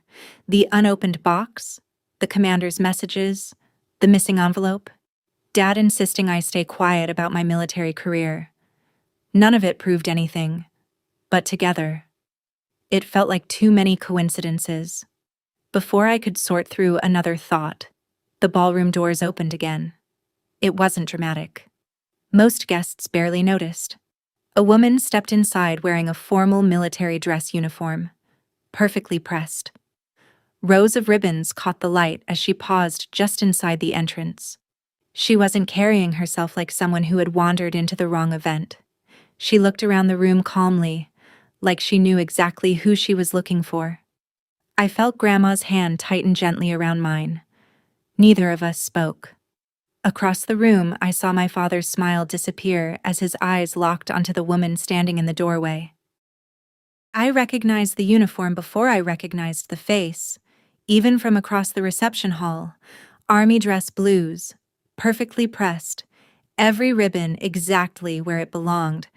The kind of uniform you don't wear to make an impression. You wear it because you're representing something bigger than yourself. For a second I thought one of the guests had invited someone I used to know. Then she looked straight at me. There was no hesitation. She crossed the room with calm, measured steps, weaving between tables without disturbing anyone. A few conversations slowed as people noticed. Military uniforms tend to do that, especially at weddings. When she stopped in front of me, she offered a small smile. Captain Harper Bennett? I stood automatically. Yes, Master Sergeant. She nodded once. Master Sergeant Maya Thompson. She extended her hand. I shook it. It's good to finally find you. Something in the way she said it made my stomach tighten. Find me? Yes, ma'am. Her voice stayed professional, but I caught the hint of relief underneath it. We've been trying to reach you for most of the day. I frowned. My phone's been on. I know. She glanced briefly toward my purse sitting beside my chair. You haven't missed anything. We were told you might be somewhere with limited reception and that you were attending your sister's wedding. I slowly reached for my phone anyway. No missed calls, only the short check-in messages from my commander earlier that morning. I looked back at her. What's going on? I'm afraid I can't discuss that here. Her answer came gently. But I was instructed to make sure you remain available. Available? Yes, ma'am. She lowered her voice another notch. Your command specifically requested that you not leave the venue until further notice. That wasn't exactly comforting. I thought Colonel Harris only wanted me to keep my phone nearby. He did. She gave a small nod. Those instructions haven't changed. She paused. But circumstances have. I searched her face for some clue. An emergency deployment? A security issue? Someone from the unit hurt? None of those possibilities made sense. If it had been operational, someone would have simply ordered me back. Instead, she'd been sent here. In person. I didn't do anything wrong, did I? The question escaped before I could stop it. Her expression softened. No. She answered so quickly it almost surprised me. Nothing like that. Then what's this about? I honestly can't say. She wasn't avoiding the question. She genuinely couldn't. I was only told to locate you, confirm your identity, and make sure you stayed until senior leadership arrived. Senior leadership. Those two words landed heavier than I expected. I blinked. They're coming here? Yes, ma'am. When? I wasn't given an exact time. She checked her watch. But I don't believe it'll be much longer. I let out a slow breath. None of this matched anything I'd ever experienced. Around us, the reception carried on. Music drifted through the room. Servers continued bringing food. People laughed at conversations that suddenly felt very far away from me. Master Sergeant Thompson noticed everyone starting to glance in our direction. I don't want to interrupt your family's celebration. You already have, I said before I could stop myself. She smiled apologetically. I suppose I have. It's okay. No, it isn't. Her tone stayed respectful. I know today is important. I almost laughed. It is. Just not for me. She seemed to understand more than I intended to reveal. If it helps, she said quietly. Everyone I've spoken with today has been unusually concerned about finding you. Everyone? She nodded. Your brigade. My commanding officer. Even General Staff. I stared at her. General Staff? Yes, ma'am. That made even less sense. I wasn't senior enough for generals to spend their Saturday looking for me. There had to be another explanation. Before I could ask another question, someone walked past carrying champagne glasses, forcing us to step slightly aside. From across the room, I noticed Dad glance over. He frowned when he saw the uniform. For a moment, our eyes met. Then he looked away almost immediately, as if pretending nothing unusual was happening. Master Sergeant Thompson followed my gaze. Is that your father? Yeah. He doesn't seem thrilled to see me. I gave a tired smile. That's complicated. She didn't press. Instead, she said quietly, whatever happens today, you won't be handling it alone. Those words were unexpectedly comforting. Before I could thank her, I noticed movement near the hallway leading toward the entrance. Grandma Eleanor. She wasn't heading toward the dance floor, or the restrooms. She was walking quickly, almost carefully, checking over her shoulder once before disappearing through the side doors. I almost excused myself to follow Grandma. Almost. But before I could take 2 steps, Master Sergeant Thompson spoke again. Captain Bennett? I turned back. I really need you to stay here. I just saw my grandmother leave. I understand. There wasn't a trace of impatience in her voice. But those were my instructions. I glanced toward the doors one more time. Grandma was already gone. Whatever she was doing, I'd have to trust her. I slipped my phone into my pocket instead of my purse. If anything changes, you'll tell me? Immediately. She nodded once. You have my word. I thanked her and drifted back toward the reception, though I wasn't really paying attention anymore. Everything suddenly felt disconnected. People were dancing. Someone started another toast. The photographer was gathering cousins for pictures. Life kept moving while my mind stayed stuck on 3 questions. Why had senior leadership been looking for me? Why had my commander insisted I stay available all weekend? And where exactly was my grandmother going? I tried to focus on something useful. One of the servers asked if someone could help move extra chairs away from the dance floor. I've got it, I said automatically. Old habits. Within a few minutes, I was stacking chairs against the wall. A young waiter smiled. Thanks. You've been helping us all afternoon. No problem. I honestly thought you worked here. I laughed softly. You're not the first person to think that. He looked embarrassed. Sorry. It's okay. It wasn't his fault. He'd simply seen someone carrying boxes, directing vendors, cleaning up spills, and helping guests. I'd practically blended into the staff all day. As I carried the last chair away, I caught another conversation across the room. Dad. He was speaking with 2 members of the groom's family. I wasn't trying to listen. But then I heard one word: military. His shoulders stiffened almost immediately. He forced a smile that didn't quite reach his eyes. Oh, that's not really something worth discussing today. One of the men looked curious. I only asked because someone in dress blues just arrived. Dad chuckled awkwardly. Probably just dropping something off. It happens. He changed the subject so quickly it was almost uncomfortable to watch. So, have either of you tried the prime rib yet?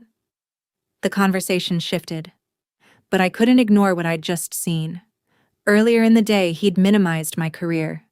Now he seemed determined to steer every military conversation somewhere else, even when nobody had accused him of anything. Even when the questions were harmless, it wasn't just embarrassment anymore. It looked like nerves, real nerves. I stood there longer than I realized until Madison walked over, still glowing from the ceremony. There you are. She hugged me again. I feel like I haven't talked to you all day. You've been a little busy. She laughed. You think? For a minute, we actually had a normal conversation. She told me the flowers had arrived late. The cake almost got delivered to another venue. Her new husband had nearly forgotten the rings in the hotel room. Nothing dramatic. Just ordinary wedding chaos. It felt nice. Then she noticed me looking toward Dad again. Is everything okay? I hesitated. I think so. You don't sound convinced. I almost mentioned the army, the command, Master Sergeant Thompson. But I stopped myself. There was no reason to burden her during her own wedding until I knew what was happening. I'm just tired. She squeezed my hand. You've done so much today. I should have thanked you sooner. The words caught me off guard. It wasn't a big deal. It was. She smiled warmly. I don't know how we'd have pulled this off without you. For the first time all day, I actually believed she meant it. Before either of us could say anything else, Dad called from across the room. Madison? She looked over. I need you for another photo. She gave me an apologetic look. Don't disappear again. I'll be around. She hurried away. I watched Dad greet her with a smile. Then, almost without thinking, his eyes scanned the room until they landed on Master Sergeant Thompson. His smile vanished for just a fraction of a second. He looked away immediately, too quickly, like someone pretending not to notice something that had already caught his attention. My uneasiness grew. Whatever was bothering him had nothing to do with the wedding schedule anymore. Across town, while I waited with more questions than answers, Grandma Eleanor unlocked the side door to the family garage. She moved carefully between old storage shelves and stacked moving boxes until something near the back wall caught her attention. A dusty metal cabinet stood slightly open. She reached inside. Her hand disappeared behind a toolbox. I was standing near the back of the reception, pretending to pay attention to the music, when I saw Grandma Eleanor come through the entrance. She wasn't walking at her usual pace. She was moving with purpose. One hand held her purse tightly against her side. The other gripped a large envelope. Even from across the room, I recognized the dark green lettering, Department of the Army. My heartbeat picked up. Grandma scanned the room until she found me. Harper. There was something in her voice that made me meet her halfway. Grandma, what's wrong? Instead of answering, she held out the envelope. I think this belongs to you. I stared at my name printed across the front. Captain Harper Bennett. My parents' home address. The official seal had already been broken.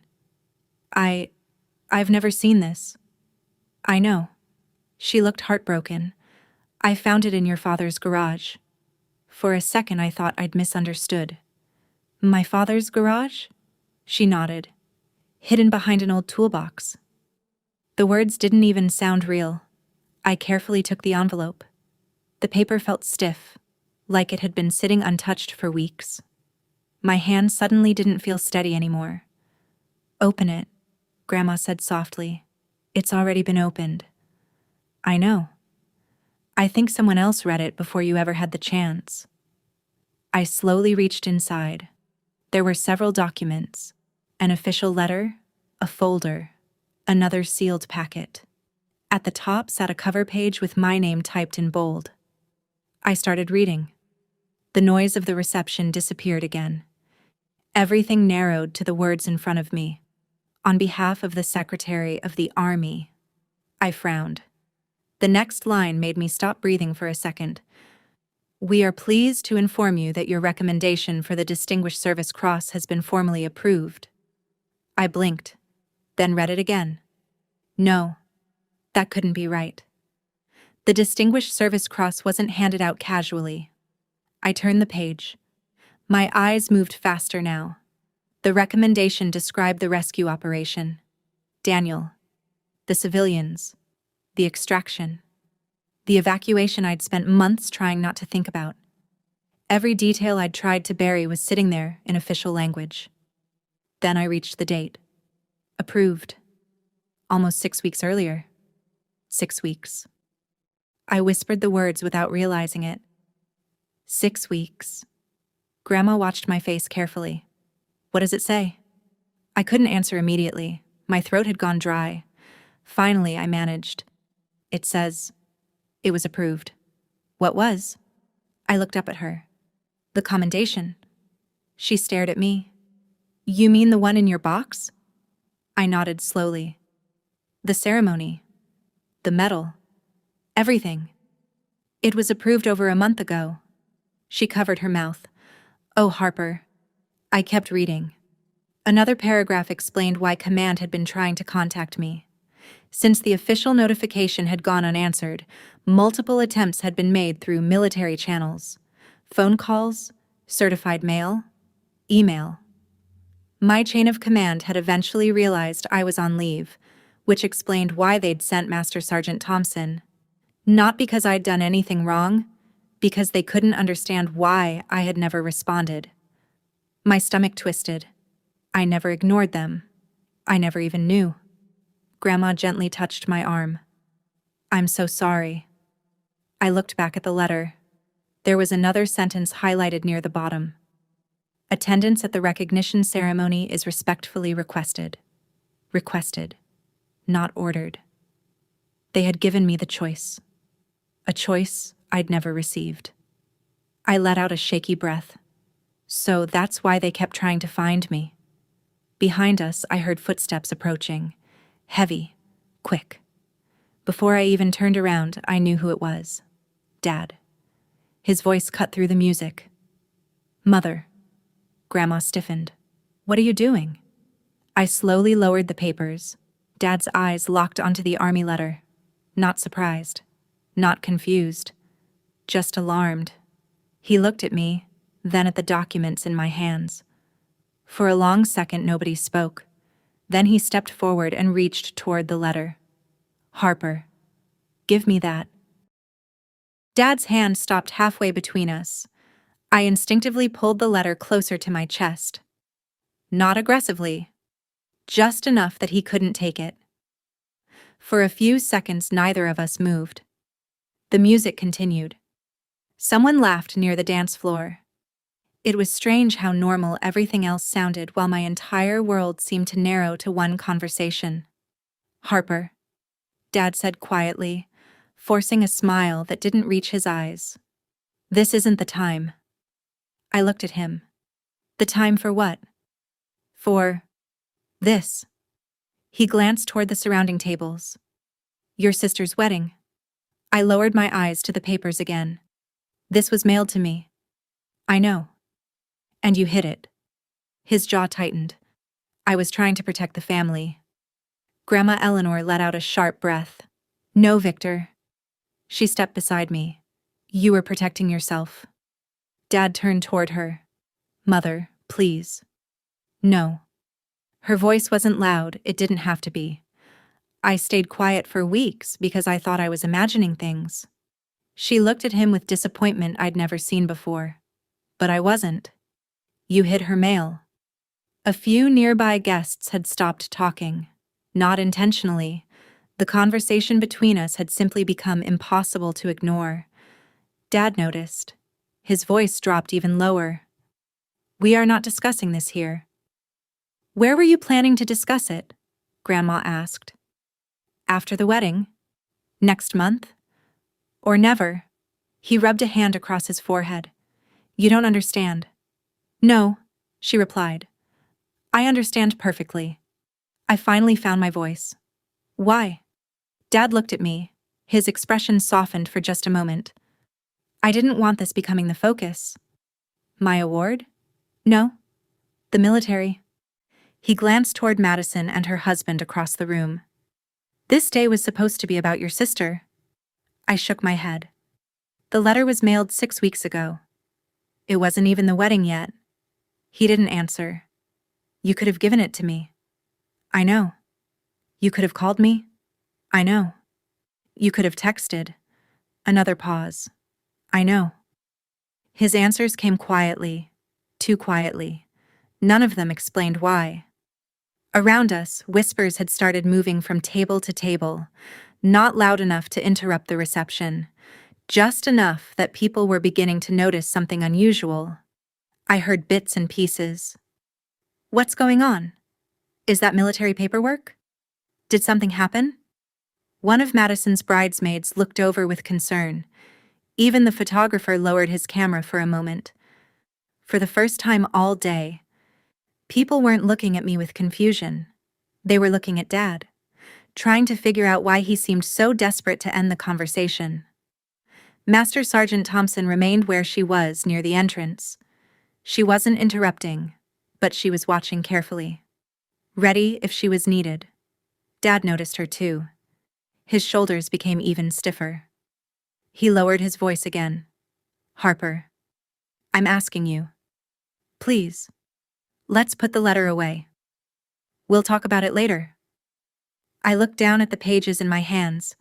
The official approval, the ceremony invitation, weeks of unanswered attempts to reach me. All because someone else had decided I shouldn't know.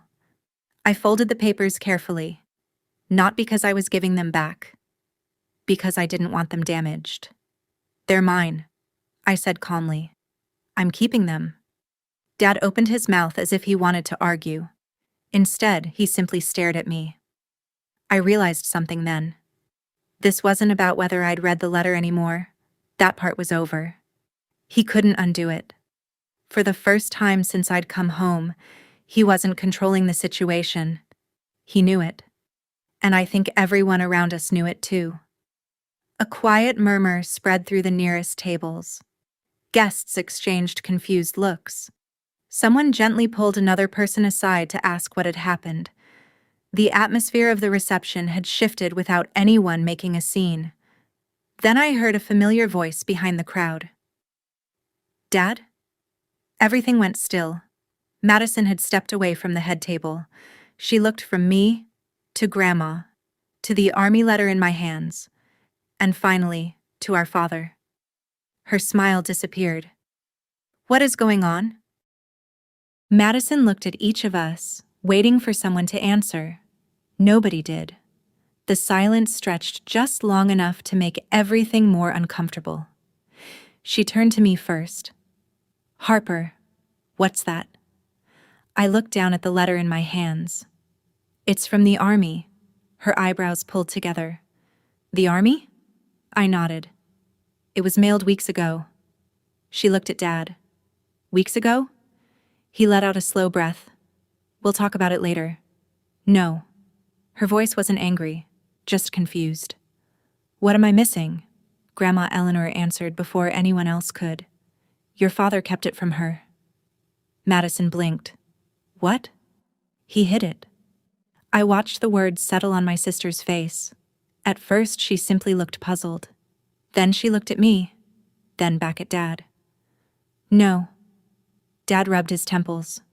"It isn't that simple." "Then explain it." I was trying to avoid distracting everyone. Madison stared at him. "For 6 weeks?" He didn't answer. She slowly looked back at me. "You really didn't know?" I shook my head. "I found out about 5 minutes ago." Her eyes dropped to the official papers still in my hands. Then something changed. I could almost see her replaying the day inside her head. Her expression shifted little by little. She glanced toward the reception hall, toward the tables, toward the gift station, toward the dance floor. She stopped speaking. I could tell she was remembering. Me arriving early, carrying decorations, helping vendors, moving chairs, answering questions, fixing little problems before anyone even noticed them. She looked at the photographer. "You are helping him organize family pictures." I smiled faintly. He asked, "And before that?" "You carried all the welcome bags." I shrugged. They needed moving. And the flowers. And the seating cards. And Grandma's wheelchair. Her voice became quieter with every sentence. "You never even sat down."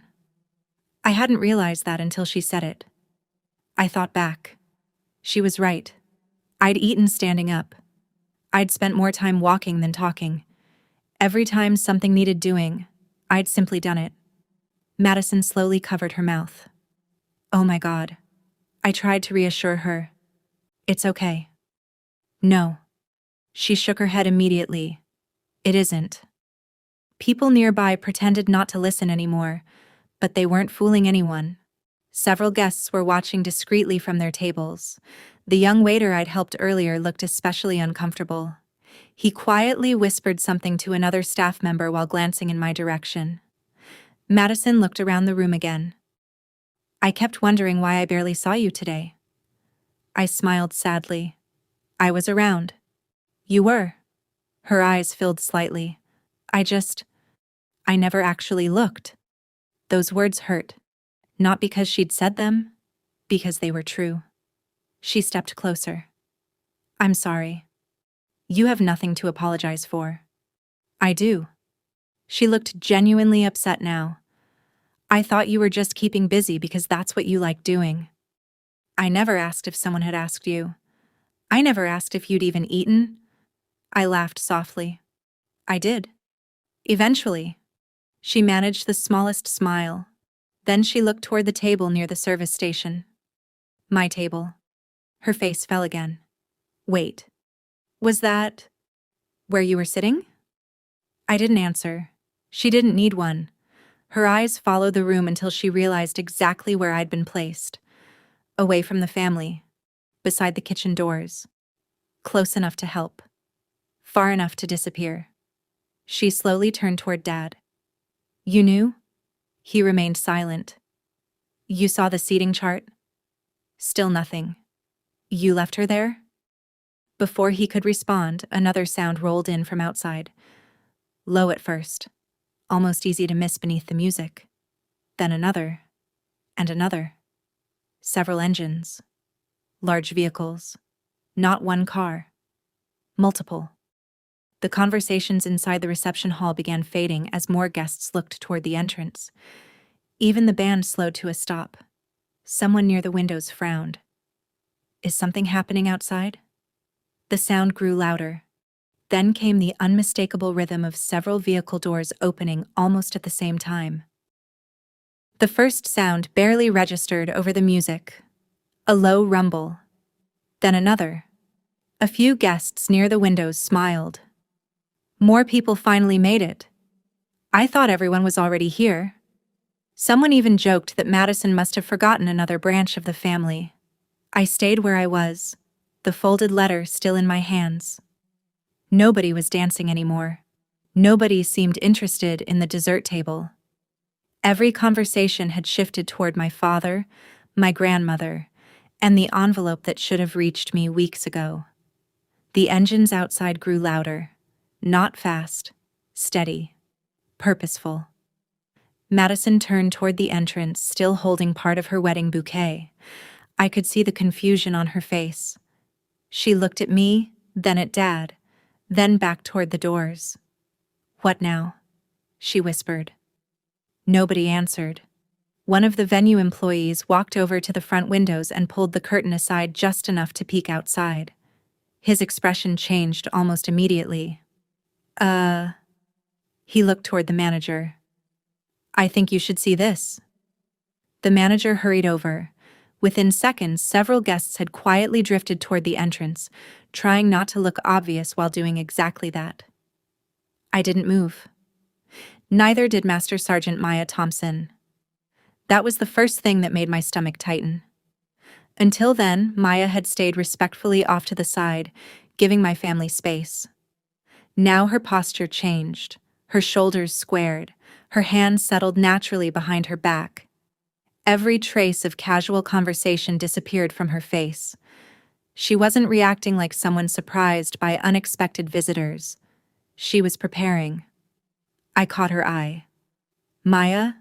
She didn't look away from the entrance. "They're here." "Who?" She exhaled slowly. "The people who have been looking for you." Before I could ask another question, headlights swept across the ballroom ceiling through the front windows. One vehicle, then another, then a third. The music quietly faded as someone at the DJ booth realized nobody was paying attention anymore. Outside, dark military SUVs rolled through the entrance of the property one after another, not speeding, not flashing lights, just arriving with quiet precision. Guests began murmuring. "Is something wrong? Was there an accident? Why would the army be here?" Even people who knew nothing about the military recognized the vehicles weren't ordinary government cars. Victor's face lost what little color it had left. He tried forcing a smile. "I'm sure this has nothing to do with us." Nobody responded. Grandma Eleanor looked directly at him. Her expression said she didn't believe him for a second. The first SUV came to a stop, then the second. Then the last vehicle parked several feet behind the others. The engines shut off almost together. Silence settled over the property. I heard someone set down a wine glass. Another guest slowly stood from their chair. The ballroom doors remained closed, but every eye was fixed on them. Maya quietly adjusted the front of her dress uniform. Without being told. Without hesitation. She snapped into full attention. The movement was so sharp that several guests instinctively turned toward her instead of the doors. That only made the room feel more uneasy. One of Madison's friends leaned toward another guest. Is this normal?" "No," Maya answered before anyone else could. "It isn't." I felt the unopened wooden box pressing against my side where I'd tucked it beneath my chair. The official letter rested in my other hand. Neither suddenly felt like the biggest mystery anymore. Outside, drivers stepped from the first vehicles. Uniformed personnel spread out with calm efficiency, exchanging only a few quiet words. No one rushed. No one looked confused. It all seemed carefully planned. The final SUV remained closed. Everyone waited. Even Victor. His breathing had become noticeably quicker. I realized he wasn't watching the soldiers. He was watching that last vehicle. Slowly, its rear passenger door opened. A polished black shoe touched the pavement. Then another. An older officer stepped out, his dress uniform carrying more stars than I'd ever expected to see at my sister's wedding. The conversations inside the ballroom stopped completely. Even before anyone spoke his name, every soldier present, including Maya, stood a little straighter. The senior general calmly adjusted his cap, looked toward the entrance of the venue, and started walking inside. The ballroom doors opened before anyone inside had time to react. The senior general entered first. Behind him came several command officers in full dress uniform. Then more. And more. The room had become so quiet that I could hear polished shoes against the floor. Nobody spoke. Even the photographers lowered their cameras for a moment. Every soldier already inside the venue snapped to attention. Almost automatically, I did the same. The general's eyes found mine immediately. He gave a small nod. Not dramatic, just respectful. "Captain Harper Bennett." My name echoed through the ballroom. Every head turned toward me. I suddenly became painfully aware that I was still standing near the side of the room, exactly where I'd spent most of the day trying not to be noticed. The general looked toward the entrance. "Prepare the formation." Outside, commands rang across the property. "Ladies and gentlemen," a voice carried from beyond the open doors. "Attention." People instinctively moved closer to the windows. Others stepped onto the patio. I followed almost without thinking. The sight outside stole every word from my mind. The parking area, the driveway, even part of the lawn. They were lined with service members standing shoulder to shoulder, rows upon rows, dress uniforms from multiple units, every line perfectly straight, every movement synchronized. The formation seemed to stretch farther than I could comfortably count. Someone behind me whispered, "My God." Another guest quietly asked, "How many are there?" Nobody answered. It didn't matter. There were enough that the entire property suddenly felt transformed. This wasn't a surprise visit. This had been organized.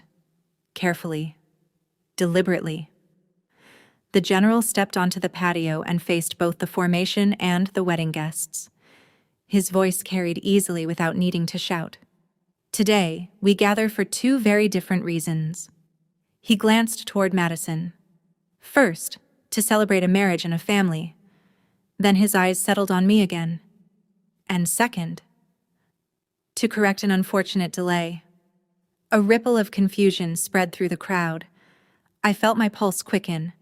The general continued. "For several weeks, our command has attempted to locate Captain Harper Bennett in order to conduct an official presentation that should never have been postponed." I instinctively looked toward the folded letter still in my hand. So did several other people, including my father. The general didn't mention the letter. He simply accepted a dark presentation folder from an aide beside him. "I have been authorized to publicly read the official citation." Every conversation disappeared again. Even the breeze outside seemed quieter. He opened the folder. His expression became formal. "Captain Harper Bennett. For extraordinary courage, decisive leadership, and selfless devotion to fellow soldiers during combat operations." The words hit me harder than I expected.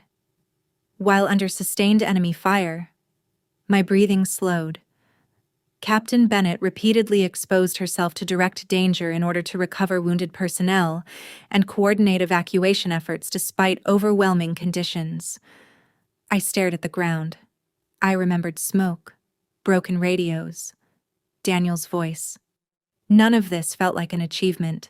It felt like the worst day of my life being read aloud. The general continued anyway. "Her actions directly contributed to the survival of multiple members of her unit while placing her own life at extreme personal risk." Behind me, someone gasped quietly. I didn't need to turn around to know the wedding guests were finally hearing a version of me my family had never shared. The general closed the folder. "The Army recognizes that acts of courage often come at tremendous personal cost." His voice softened. "And we also recognize those who continue serving after carrying that burden." For the first time all day, no one was looking at me with pity. No one mistook me for staff. No one introduced me as someone with a vague office job. The silence surrounding me felt completely different now. It wasn't awkward. It was respectful. I caught Madison wiping tears from her face. Grandma Eleanor stood with both hands clasped tightly together. The Morales family looked proud, not surprised, just proud. I couldn't bring myself to look at Victor. The general took one slow step toward me. "Captain Bennett." I met his eyes. "Today is not only about recognizing your service." He smiled gently. "It's also about allowing others to understand it." He extended one hand toward the front of the formation. "If you're willing, I'd like to invite you to say a few words." I stood there for what felt like forever. Hundreds of eyes were on me. The general was still waiting. For months, I'd imagined what I might say if I ever had to stand in front of people, because of what happened that day. Now that the moment was here, I realized I didn't have much to say. I stepped forward anyway. The microphone felt strangely heavy in my hand. I took a slow breath. "Thank you, sir." My voice came out quieter than I expected. "I appreciate this more than I know how to explain." I looked across the formation. Uniform after uniform. Some faces familiar. Some I'd never met. I also know there are people who should be standing here with me, and they can't. The silence grew even deeper. "So, if you're going to remember anything about today, please remember them." I paused. Every medal, every citation, every ceremony exists because someone paid a price that doesn't end when the paperwork is finished. My fingers tightened around the microphone. I've spent a long time believing I didn't deserve recognition. I smiled a little. I'm still not completely sure how to feel about it. A few people laughed softly. It helped. But I do know one thing. I turned toward the Morales family. Daniel never stopped looking out for people. Carlos lowered his head. Isabella's eyes filled with tears. And somehow, I smiled at them. He's still doing it. Thank you. Not just for today. For treating me like family when you had every reason not to. Carlos answered before I could continue. You've always been family. His voice cracked. Several guests quietly wiped their eyes. I looked toward Madison. She was crying openly now. Mascara probably ruined. She didn't seem to care. "This is your wedding." I pointed toward her with a small grin. "So I'd really like everyone to stop staring at me and get back to celebrating the bride." That finally earned a real laugh. Even the general smiled. Within minutes, the atmosphere slowly relaxed. The musicians started playing again. People began talking. The ceremony was over. The wedding continued. Exactly the way it should have. I never returned to the empty table beside the service station. When dinner resumed, Carlos simply pulled out the chair beside him. "You belong here." This time, I didn't argue. For the first time all day, eating didn't feel awkward. Nobody asked me to explain combat. Nobody treated me like a hero. We talked about Daniel, about the terrible jokes he used to tell, about the time he somehow burned instant coffee. For the first time in months, remembering him made me smile before it made me hurt. Across the room, I caught Madison weaving through the tables. She stopped beside me. "Can we talk?" I nodded. We stepped onto the patio where everything had finally become quiet again. She hugged me before saying a single word. "I'm so sorry." I hugged her back. "I know." "No." She pulled away just enough to look at me. "I really didn't see it." "I know. I should have." "You were getting married." "I still should have." Neither of us spoke for a moment. Then she laughed through her tears. "I can't believe you spent half my wedding carrying chairs." I laughed too. Somebody had to. She shook her head. "I'm going to spend a very long time making this up to you." "You don't have to." "I want to." There was a difference. I could hear it. She wasn't apologizing because of the general. She was apologizing because she'd finally seen me. That was enough. More than enough. Before we walked back inside, she squeezed my hand. "I love you." "I love you too." Those words felt simple, honest. No speeches, no grand promises. Just sisters. Dad never came over. Neither did Mom. I saw them several times during the rest of the evening. We exchanged brief looks. Nothing more. For the first time, I didn't spend the night hoping they would finally understand me. That surprised me more than anything else, because somewhere between the ceremony, Daniel's family, Grandma, Madison, and standing in front of those soldiers, I'd stopped measuring my worth by whether my parents approved of my life. It didn't erase the hurt, but it no longer defined me. Late that night, after the reception ended, I sat alone in my car before driving home. The black wooden box rested on the passenger seat, exactly where I'd left it. I picked it up, ran my thumb across the brass latch. For months, that box had felt like grief, like guilt, like a conversation I wasn't ready to have. Tonight, it felt different. Not lighter. Just possible. I opened the latch. This time, I didn't stop. If you've ever spent years chasing approval from someone who simply couldn't give it, I'd really like to hear your story. Do you think there comes a point when accepting your own worth matters more than finally being understood?